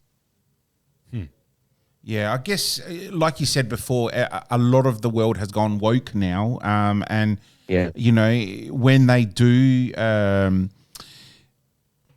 I guess, documentary type series for entertainment, they have to be very careful with what they do, because they're too worried about backlash and all that. Yeah. I mean, perfect example of Hollywood. recently they announced that they were going to make a Cleopatra movie, and they were going to depict Cleopatra as a black woman, right? And I'm surprised. I'm surprised they haven't decided to depict her as a black trans heterosexual homosexual. Yeah, that's what I mean. Like, self-identifying. You want to make a movie on history, then do it right. Cleopatra was a white woman who, Yeah. Well, anyway. She probably had a decent suntan, but I know what you mean. No, I'm very much for trying to correct that balance. And this is why, if you and I work together with a production company and we talk about mental health and we talk about all the other things, we're going to readdress a few issues relating to my real father, because and it might be shocking, but you get a big audience. The fact is that some of the things he did is not out there because it's too shocking. If you were one of his mules, right, and you worked for the local chapter of his organization and you didn't deliver what you were told to deliver to the corner, right, your mother would get a postcard delivered under the door with the commiserations of your son's death. We're sorry to hear about your son's death. Of course, he hasn't died yet. There'd be a date on it and a time, and that'll be when he was going to be killed. And what they would do is they'd take you to this mother's house in the street, and they would sit you down, tie your hands down behind your back, and they would very carefully slice open your neck, not to kill you. And then they would pull your tongue out and hang it over your chest, and you would slowly drown over about a couple of hours. And this was called a Colombian necktie. And this was a way of telling people that if you disobey the local chapter of the cartel, this is what's going to happen to you. These things are not portrayed in Hollywood, but they damn well should be portrayed somewhere, or at least discussed, because people revere these people. We've got to remember that these are sections. People in society think that Al Capone was actually quite a nice guy. I mean, they're just like, what's wrong with you? But we can touch on this matter as well. I mean, if you make something illegal, right, because with your good intentions, you want to get rid of it, what you are actually doing is you create these criminals. Society tried this with the biggest drug, which is alcohol, and it didn't work. Created Al Capone and all the other master criminals, and it all just went underground. So what did they do with alcohol? Well, they licensed it and tried to control it. But you can't stop humans using something that blows their brains out because they love it, right? So you've got to just come to terms with that and tax it, and use some of the money for good. There's no other way to deal with it, really. Yeah. So I just want to go back, right? So at 24, you find out this is your real father. So at that time, like you were saying, there was no real big, you can just look that up. You just have to rely on what you're seeing in the news and all that sort of stuff. So from the age of 24 to 1993, where he got killed, did you ever meet him again? Or no, you never did? No. So never met him as an adult? The last time I saw my real father, the picture in the book of it, was on the tarmac at Medellin airport the morning after I'd met him at the hotel, and this was in 1976. So I hadn't physically seen him after that at all, and I hadn't spoken to him either. So my memories of him are from that period backwards. But as an adult, I started to get curious. But I mean, what have I got? The library. Yeah, that's right. So when did you realize from that time? So when you, I don't know. Dad said to me, my adopted father said, he's a drug lord, and I thought, drugs. Let me think. I've heard about this. This is narcotics. Okay. Yeah. But you still don't quite get into your head. You don't realize how big this is. You still hadn't quite worked it out. Yeah. So when did you then figure out, okay, who he was? When did it click for you? When did you think, fuck, that's mainly in '93, Mainly, it didn't actually hit. I mean, you get bodyguards and everything at the house. I'm thinking, shit, this must be a big thing, dangerous, la la la. But it doesn't really absolutely hit home until I see his death on the news, because I tried to forget about it all. Yeah.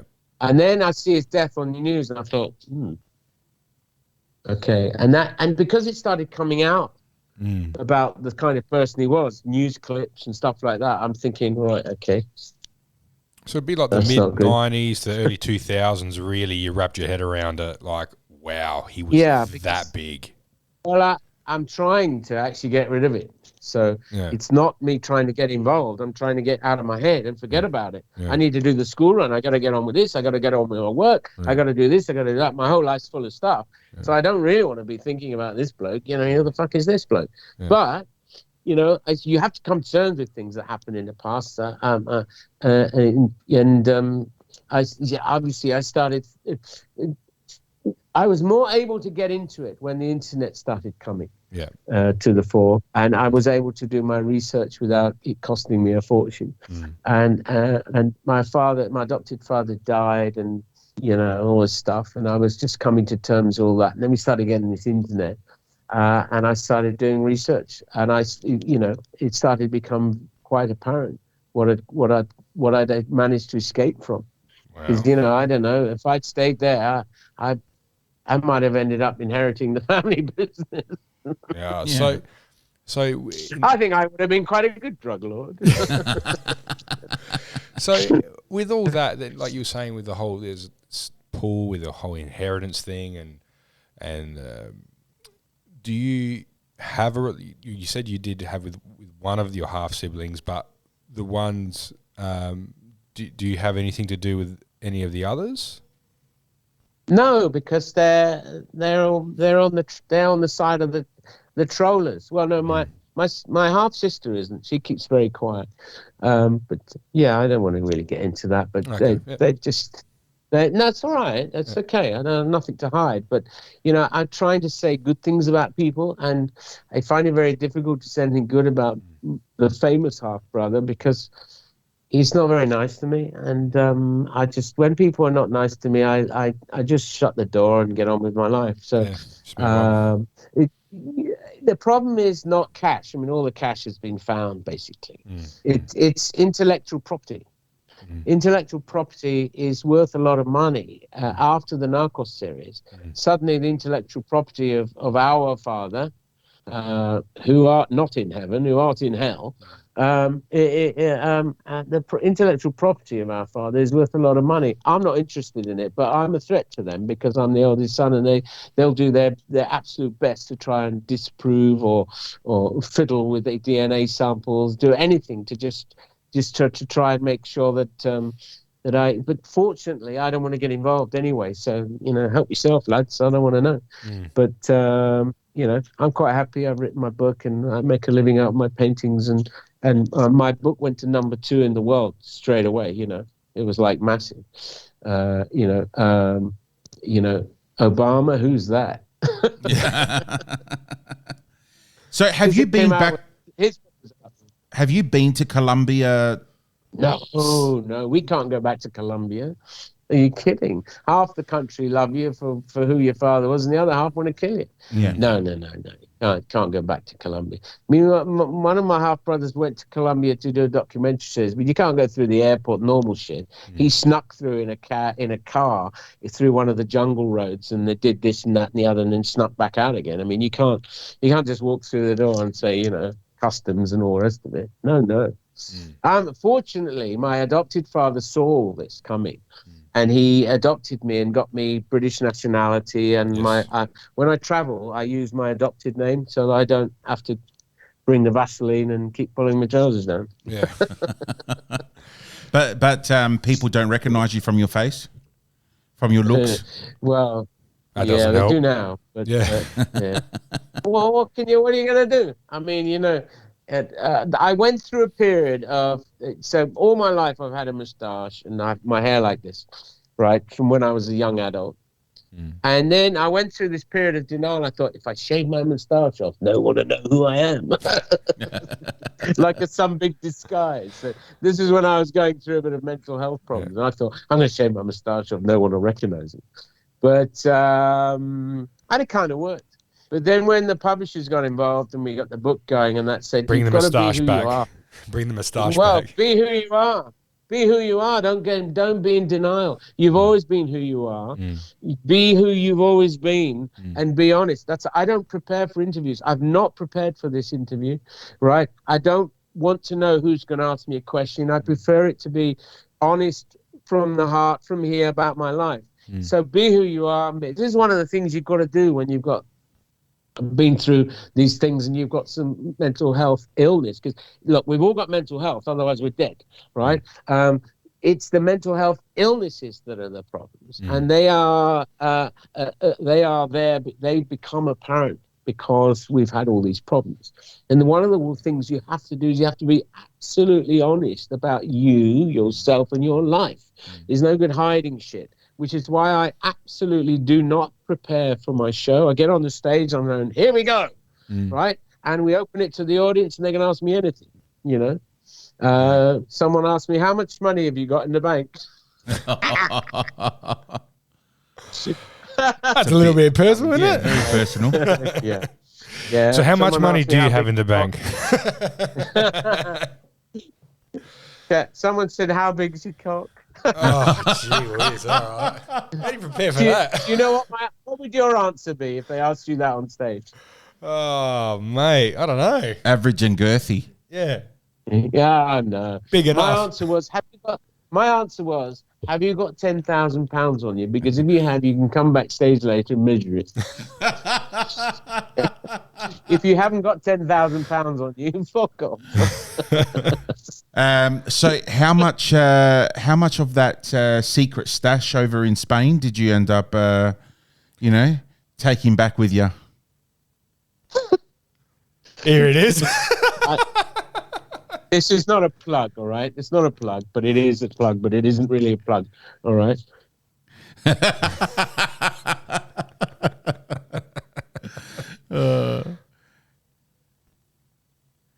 Now, about the book, this is a question I wanted to ask you earlier. No, this is the special edition, and I'm just answering your question.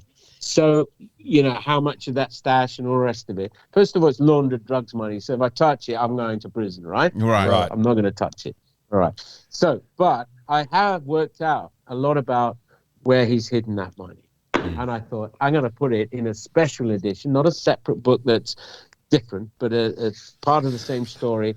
And I write another 6 chapters talking about how I found out what those piece of paper he gave me on his deathbed meant and what it was. And I have discovered a lot and where some of the money is. It's not money; it's in bullion. And I just thought I'm going to put it in a special edition. I'm going to give people a tease. I'm going to let them find out how to read this Pigpen cipher code, because my adopted father turned out to be a Freemason, and so on. And so I thought I'd put it in a second special edition book so people can find out for themselves. And that's basically it. Right. So now about the book, because I've been not reading but listening to your book. This book. That's right. That's the the son one. of Escobar. That's the one. That's the one. This one, you mean? Yeah, That that exact one. That exact one. So I've been. Oh, you mean that one, do you? Yeah, no, that. Show us again. And I think you mean this. I mean, I didn't know which one you meant. Do you mean this one or did you mean that one? That one. So all right, that's it for that. So I've been listening to the book, right? And obviously written by you, but narrated by Will Huggins. No idea who that is. Okay, good. Because my question is, whoever, I was going to ask, did you pick him? Obviously, you don't know who it is. No. He is the most boring as batshit narrator I've ever heard. I was telling Stamati the other day, I go, mate, I went for a 3-hour drive into a place in the Riverland here in South Australia. It's about 3 hours away. And I said, all right, I'm gonna listen to the book on the way up. I'm sorry, but when I got to about chapter 4, I go, nah, this guy's voice is putting me to sleep. There is no emotion or anything. And there's a part where he tries to put on a female voice when he's talking about your adopted mother and how she was making drinks and pouring for, for your adopted father. And I go, mate, my 6-year-old kid could do better voices than this bloke. Yeah. I mean, you have to, the guy, whoever it is, what happened is my original publisher, right? They went off, did all this shit. And obviously they skimped a bit and didn't pay someone. I wanted them to get me to read the book. Right. That would have been awesome. But I said, I ain't doing it for free. You got to pay me. Yeah. I mean, the Sun newspaper paid me to go and do an interview. You got to pay. But they're tight asses and they wouldn't do it. So I eventually got rid of them. We had a reversion contract done by lawyers, and I got shot of them. So I've got the publishing rights back in my name, and that's why I published the book in my name. Yep. So the audio you're listening to is the cheap stuff that they had done. And well, what can you do? I mean, you're right. It needs to be read with some feeling. Can you re-record it with your own voice? I could do it, but I mean, Pablo Escobar was the most notorious drug lord the world has ever seen. He became one of the 10 richest men on the planet and controlled over 80% of the global cocaine trade before he was shot dead in 1993. Well, there you go. You gotta read with some two feeling. Sentences and I'm already captured. Yeah, that's it, man. Yeah, the other voice is like I would have been fast asleep by now. Yeah, but you have to read it like this. Story opens with 2 helicopter gunships filled with heavily armed Colombian Special Forces personnel, led by an MI6 agent flying into a small village on the outskirts of Bogota in Colombia. The secret mission to recover a stolen cash hoard culminates in a bloody shootout with a group of Pablo Escobar's violent gangsters. Several of the men escape, including a young Escobar. There you go. That's how you read my book. Mate. And this guy reads the book. The story opens with 2 helicopter gunships filled with heavily armed Colombian Special Forces personnel led by and you think to yourself, mate, I'm just going to go out the back and shoot myself. Oh, mate, you know what? I think you bloody better re-record it and you get a lot more listens. Yeah, but I mean, it's like... The time.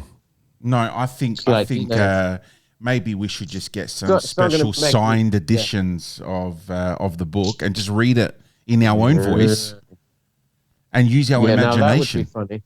Yeah. I got to try and get an Australian accent going and practice it and do some Aussie reading, So, g'day, guys. There was a couple of choppers out the front there.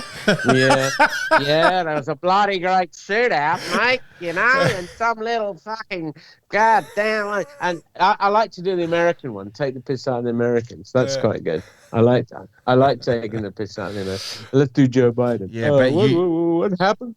Joe Biden doesn't even know who he is, mate. He doesn't even know who he is. Hey, question. Who do you think's going to win the US elections end of the year? Well, hands down, Donald Trump by a mile. 100%.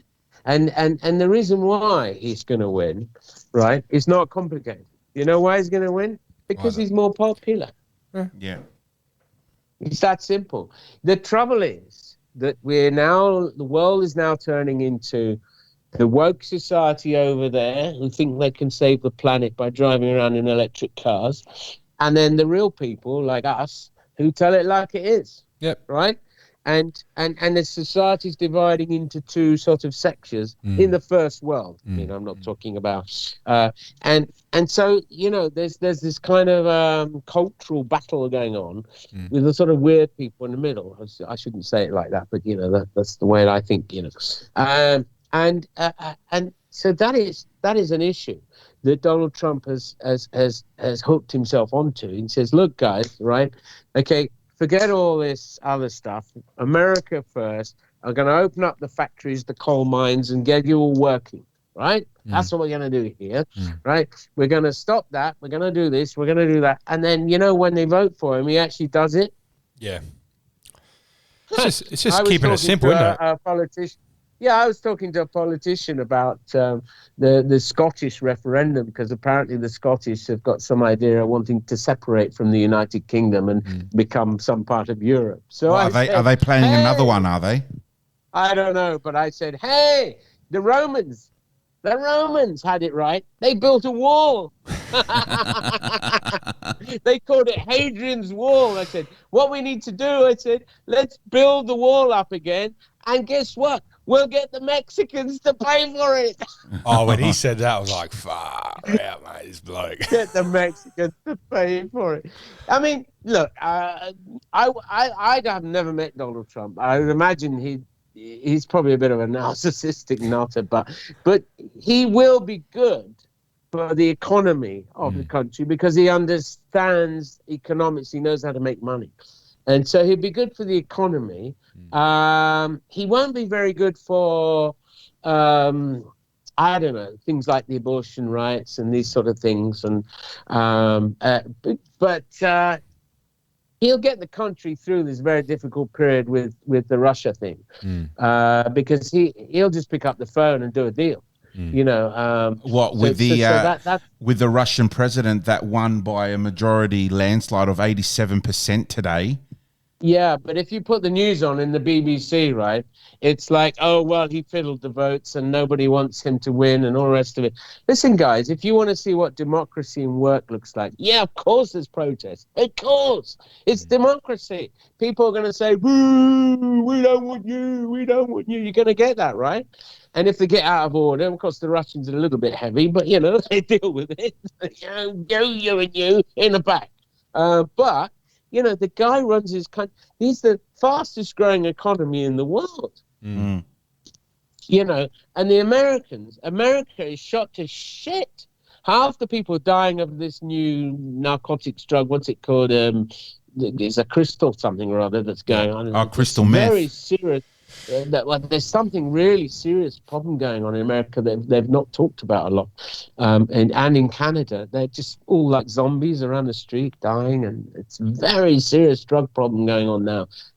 America's falling to pieces, and it's a shame, because when you see a beast like that in its dying phases, it becomes more angry and more dangerous. That America is actually in a very serious problem, and you need a strong center or right politician to pull that together.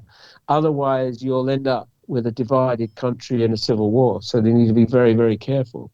So someone like Donald Trump will come along, and it'll be controversial. It'll be great for us because the news will be fantastic. It'll be something drama every day. But he'll pull the country together for a bit, and he'll stop spending all this. I mean, the trillions of dollars that gone into this war. The Americans are willing to fight the Russians to the last Ukrainian. Yeah, they're not willing to. The thing is, right? He didn't need this war in the beginning. No. Look, I've got a German neighbor, right? I mean, I live on a farm in the middle of nowhere, but I've got a German neighbor, right? And the Germans can be a bit, funny about their land and their fences and all that shit going on, right? And if he starts anything funny, like pushing the boundaries or whatever, I'm not going to start shooting at him. I'm going to go around to him and say, come round for a coffee, let's talk. Yep. Let's do a deal. Do a deal. I'll give you a couple of paintings if you just relax. Yeah. And well, no, I'll sell you a couple of paintings at half price. Come on. But you got to do a deal with these people. You got to do a deal. You got to negotiate. You do a deal. You and I sit down and we vote for these twats who go and sit in the Houses of Parliament. Their job is to negotiate on our behalf. It's not their job to get us killed. Right? Yeah. And this is something that Donald Trump is good at. He's good at negotiating with people. He's good at doing a deal. Well, in the back room, smoke-filled cigars, smoke-filled rooms. Let's do a deal, right? All this stuff. So he'll be able to deal with that. yeah, I mean, obviously, the current Ukrainian regime was going to have to, they're going to have to retire. But that problem will be resolved. I do a lot of help with war-torn. I was at a meeting yesterday, actually, a group of people, and we're trying to help. Because we live on a holiday island, which is paradise. We're organizing. It's costing a few quid, but we're raising the money to do it. I nearly said funny money. I mean money to give war-torn children who've lost their parents and everything, and they're in orphanages like I was, to give them a holiday. So we bring them over in groups of 20 with all their Red Cross people and the nurses and all the rest of it, between the ages of 5 and 6 to 10 maybe, and bring them out to Mallorca and give them a really nice holiday. So it alleviates a bit of the pain. Alleviates a bit of the pain for a while, Doesn't resolve the issues, but, very good. Can't at least we know that if we ever want to go to a paradise island for a holiday, we've got somewhere to stay. Yeah, it's it, mate. Yeah, I've got a good friend with a hotel down the road. What do you think? You're coming here?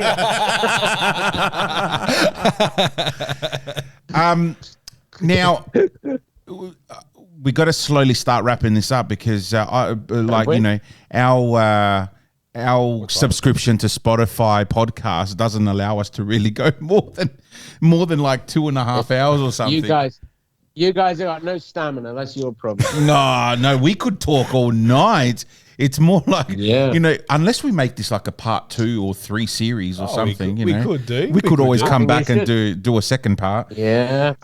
Well, get people to talk, ask questions, and then you write them down and we'll tackle the issues. Well, we had a couple of people who are very close to our podcast, one being our sponsor, Ben Stewart. Yeah. So he has a little company here in Adelaide that cleans and shines up your really expensive sports shoes. Sports shoes. Oh, I thought you said money. Yeah, I wish I had that black money that he could clean for me. Yeah. So he cleans your shoes, does he? Yeah. So your American kicks and all that type of sneakers and that type of stuff, like Jordans and Gucci's, all that type of high level stuff. Yeah. So his name's Ben Stewart, and he's a very big fan of you. He's read your book 3-4 times. Oh, wow. Yeah, he's absolutely infatuated, and he unfortunately. I got a challenge for you, Ben. Hold on. Here's the deal for you. Let me get this on camera because he's a good mate of mine. So let's have a listen to this request. Go for it. Let's go for Ben, it. Are you there? I got a challenge for you, Ben. Let's do this together, right? Let's put out a Roberto Sendoya Escobar trainer or a sneaker, all right, with my face on it and all the rest of it. You can design it and do it how you want, all right? And the money from that, we pay the cost of making the shoe or whatever, and the money, all the rest of the money, we put into mental health charities in Australia. That sounds like what do you reckon? That sounds like a plan, mate. Mm-hmm. That sounds like a plan. Because I think that whatever we do in life, we've all got to make some money, pay the bills, keep the staff on the yacht happy. But, if we're going to do some good, let's use like intellectual property like mine is very good. I mean, you can do an RSC Escobar trainer or a sneaker, and it'll sell millions around the world, and we can use the money to really make a difference in an area of mental health issues or anything like that. It'd be really nice to help the indigenous population of Australia, some of the problems they're suffering at the moment. I really want to tackle these issues, but all these things need money. So, come on, let's see if we can do something. Let's go, come Benny. on, let's do it. Done. So, can you give Benny a bit of a shout out? Just Ben Stewart from big fan. Lush Clean Kicks. Big fan. Hey, Benny from the Lush Clean Kicks. Very good company. He's gonna love that. He's gonna love that. Excellent. Now we did have a couple of questions as well. Yeah, I did incorporate it. I'll do some free advertising for him. Oh, beautiful. No, I did incorporate it into the interview, but there was this one that Ben had for you. If you had the opportunity to ask Pablo Escobar 3 questions, what would it be and why? Oh my God. Yeah. Funny enough, I've been asked a few questions, but nearly like that, but not like that. So I just need to get that. Am I asking him the questions now as an adult, or am I asking him the questions when I was a young kid, or how old am I when I'm asking these As questions? an adult, like you know everything. You know everything Yeah. now. You're a lot smarter, And wiser. he's still alive. And he's still alive. Yeah, and he's still alive. He's gone to prison and he's come out 25 years later. Yeah, And whatever. he's sitting like my uncle, his brother, and he's sitting there. And I've got to ask him some questions. Like that's been burning for you. Yeah. Like, why the fuck did you do this, or why did you do that? You know, anything like that. Top 3 questions Top you 3 would ask him, questions and why. if right now you were sitting across the table, he was drinking tequila and you were having a coffee because you don't drink, or a water. What? Yeah. I'll probably have a coffee. Yeah. Well, this is actually very difficult to come up with something instantaneous in my head. But one of the questions I would ask him is, why didn't he make some kind of arrangement so I could live with him and his family? Why did he try this violent route to kidnap me back? Why didn't he why did he let me go? Because when that shootout came, he did a runner with a couple of his mates. Of course, he probably would have got shot. I don't know. If they hadn't come out shooting and just put their hands up and handed the money over, my mother wouldn't have died then. And all this stuff. So could have changed the course of history, really. It changed the course of history of quite a lot of part of Colombia and a lot of things. Yeah.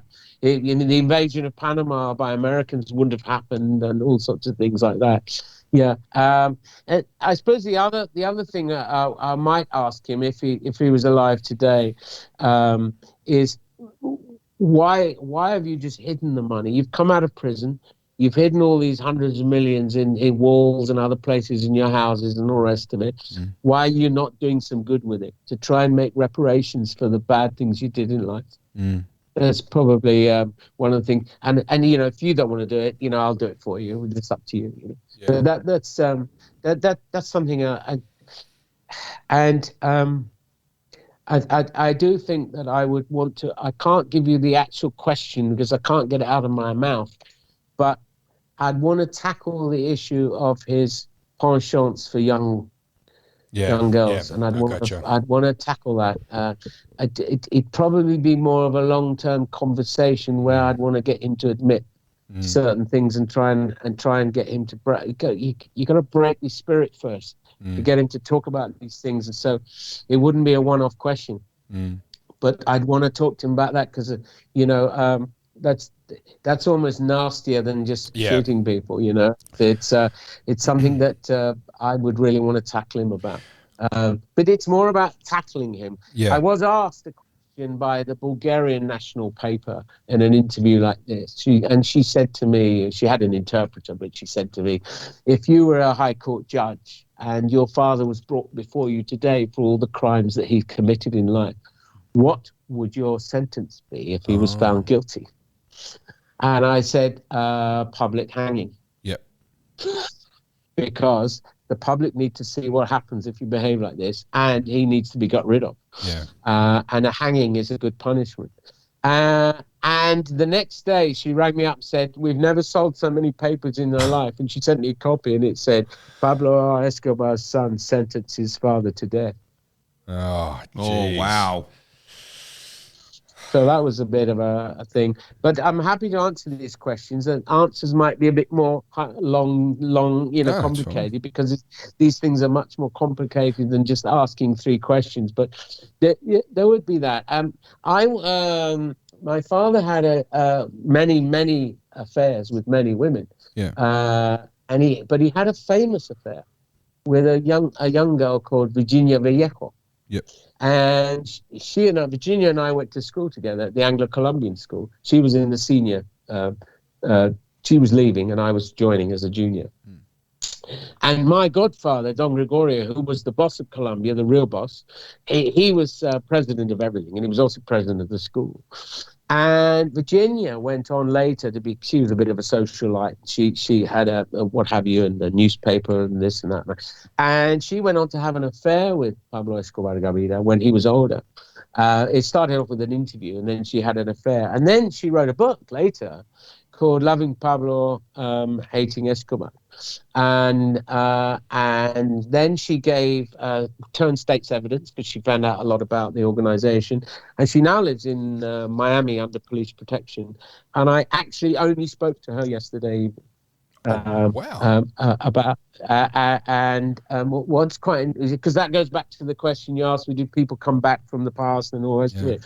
But one of the things that I would ask him is why he hadn't recognized it, because he tried to say he was a moral stand-up person, but obviously he wasn't.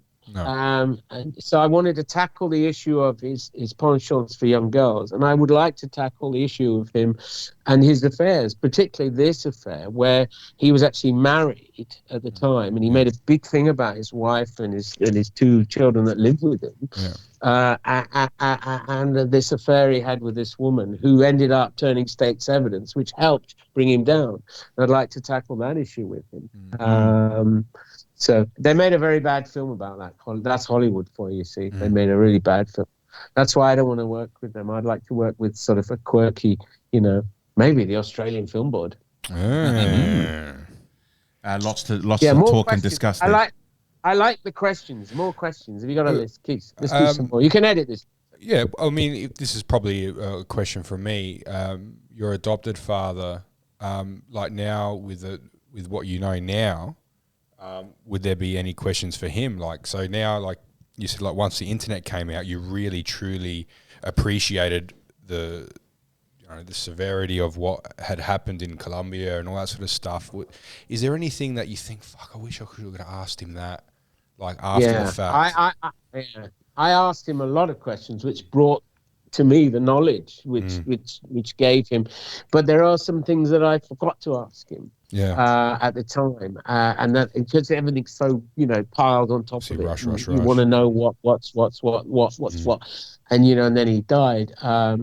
But one of the things I would have liked to have spoken to him about, and he did a very strange thing to me when I was about 6 or 7 years old. He sneaked into my room at night, and he put a wallet under my pillow. He woke me up and said, "I just want you to have this, son."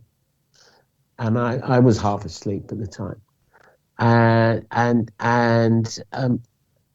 later on, I don't know if it was the same day or the next day or whatever, but it was a bit later.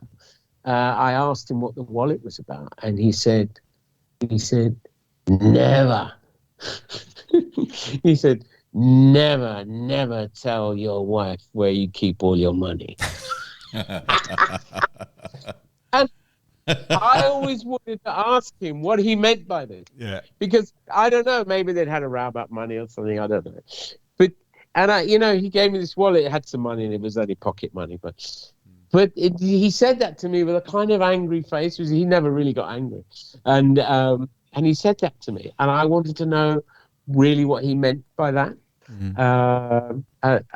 I wondered what he meant by that, and it's quite interesting because when he was diagnosed with motor neuron disease, I helped him make a will and all the rest of it with the money and stuff and all that stuff.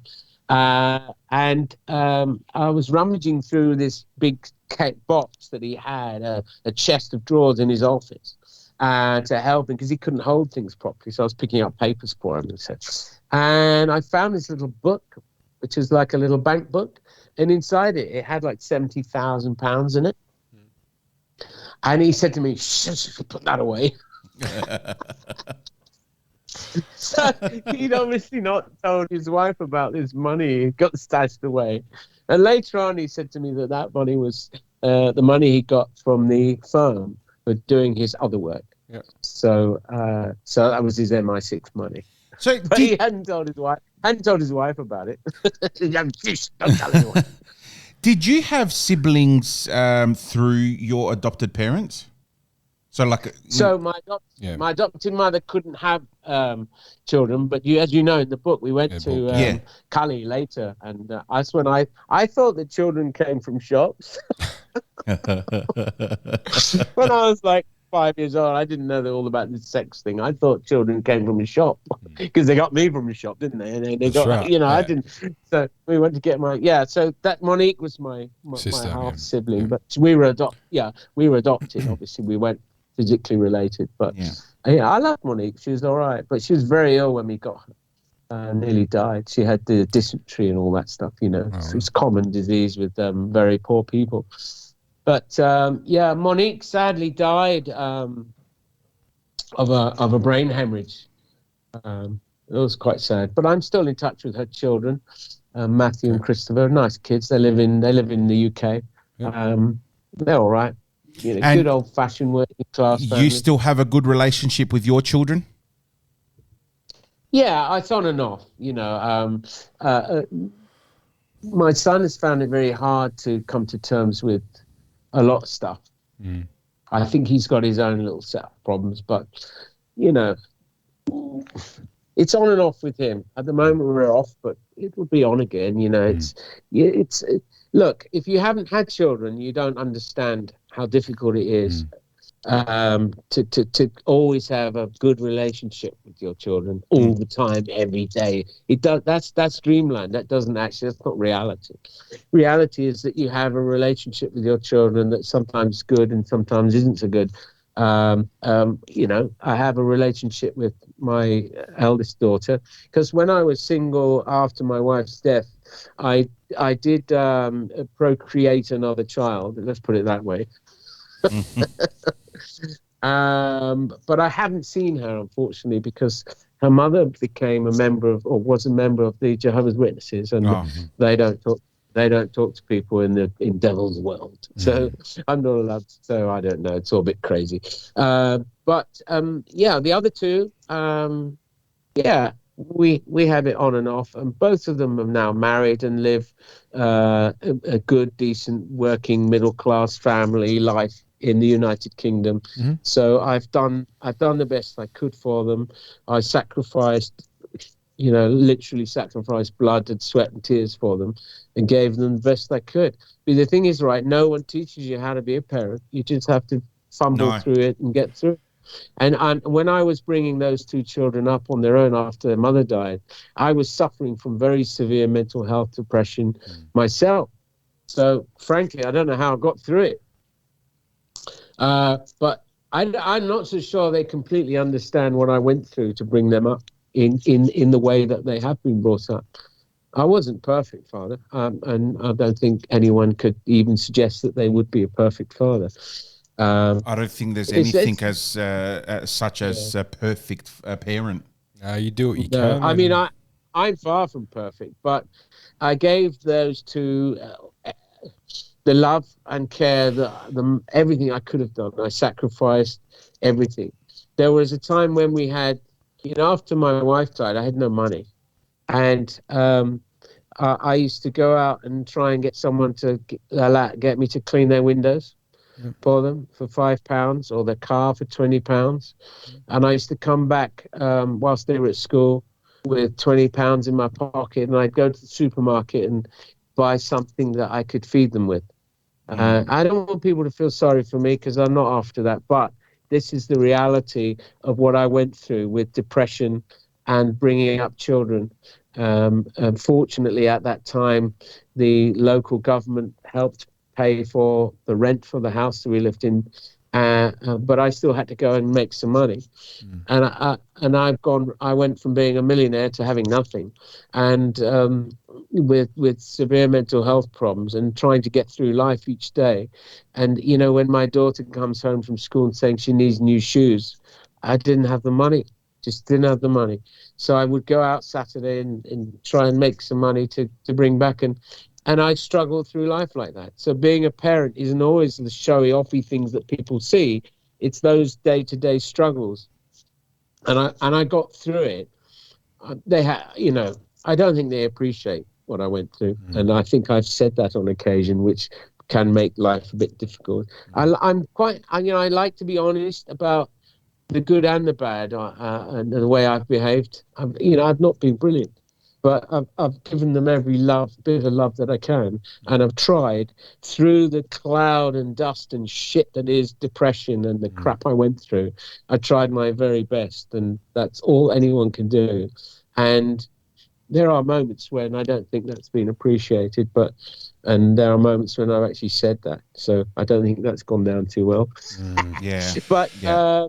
My wife Julie has two daughters who have grown up and married, and I get on absolutely fine with them, and the grandchildren come and stay with us, and so they're all happy families. I mean, but there are some bitter pills to swallow for them, and I'm a bit outspoken, and sometimes I've said perhaps things in a way that's a little bit too blunt, and maybe that hasn't gone down too well. Yeah. But I love them, and they know where I am, so they can always get in touch if they want. Yeah. No, that's all you can say. That's all you can do. Like, really, Yeah. Maybe when. But they know me. I do call a spade a spade. I'm not going to fib. No, like, when they get a bit older and their kids are much older, maybe then they may understand, what you. Maybe. Yeah. Not exactly what you went through, but. No. At least a fraction. Yeah. I if I could change anything about myself, I wish I could be a little more tolerant and understanding of perhaps what they went through at the same time. Yeah. But you can't turn the clock back. No. So you just have to get on with life. So I think people see this kind of life. You can't look at life through rose-tinted glasses because it's not real. No. And real life families have issues and problems that they have to resolve, and it can take years and years and years to get through those problems. Yeah. And so that's the way it is. Yeah. But I love them. It's not a problem. And I'll do anything for them. If one of them stood at the door with nothing, I'd take them in and give them everything I've got.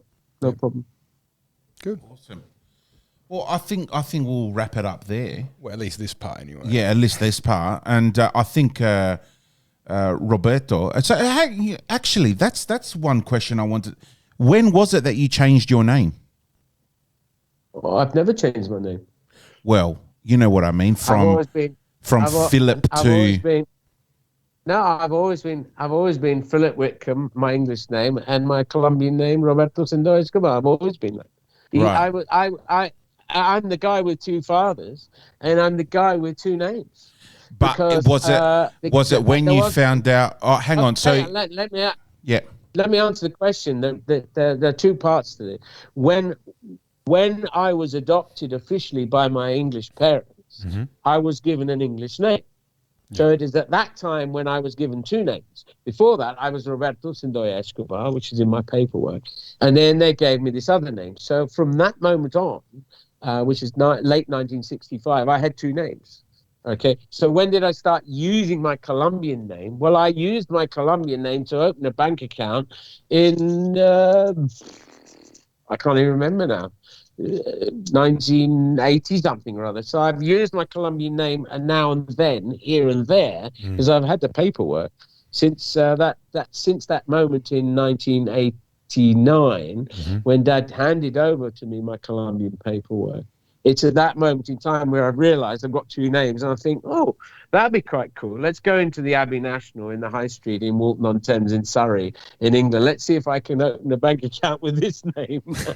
Right. Okay. So and I just thought I'd try it, and I did, and they gave me a bank account. It's quite cool.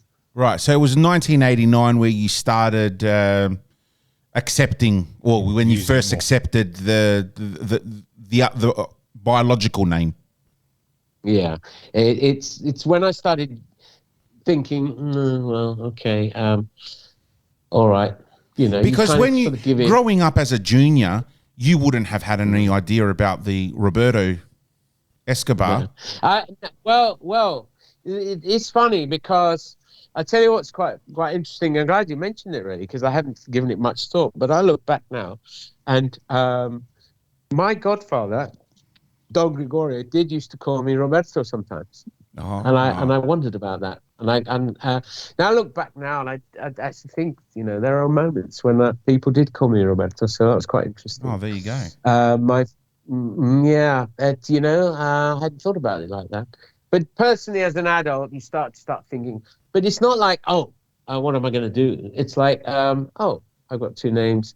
Actually, my English name is always the best name to use with traveling and paperwork and documents. But on the other hand, my Colombian name is real, and I can use that if I want to. So it's just a thing that I, as I said to the guy at Sky News, I'm just the man with two names, and I've been called a lot worse than Philip Wickham in my time. That's for sure. All right. We'll leave it there.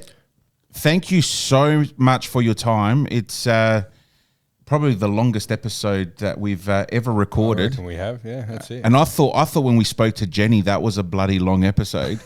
But this one here definitely takes the cake. Jenny, Jenny hardly talks. Are you serious? Even after we finished recording with her, she sat here for another like half an hour, 45 minutes. I go, mate, it's getting close to midnight. Like, better get her out of here. When I flew over to England to do a TV interview for BBC, they said I nearly broke their budget because I took so long doing everything. Because we were supposed to be 4-hour filming, and it was like 5 days. Oh, that is so good. Really, really, really appreciate your time, man. And whenever you have time, your schedule permits, man, we'd love to have you back on, mate. You and we'll do it again. You and I will be in touch in the coming days, just so I can touch base with some stuff that we spoke about last week. Yeah, and don't forget the shoes. Yeah, Benny, the shoes. Benny, the shoes. We're going to call him. We're like the mafia. We're going to call him. He's Benny the Shoes. Benny the Shoes guy. Awesome. Benny the Shoes. All right, guys. Thank you so much. We'll be in touch. All right. Thank you, Roberto. Have a great day. Ciao. Cheers. Wow. There you go. Wow. That was almost 2.5 hours there. That's crazy. I don't know what to say. What can you say? I don't know what to say. We've just interviewed or spoken to. I'm not even going to say interviewed. We've spoken to Pablo Escobar's firstborn son. That is just mind blowing, isn't it? That is holy crapola. And what a top bloke he is, eh? Oh, absolutely. Here we go. He's just sent a message. 2 thumbs up. Good one, guys. Lad. Absolute lad. Can't wait for him to come. I'm just going to write back to him. Wow, what a top chat. Excellent.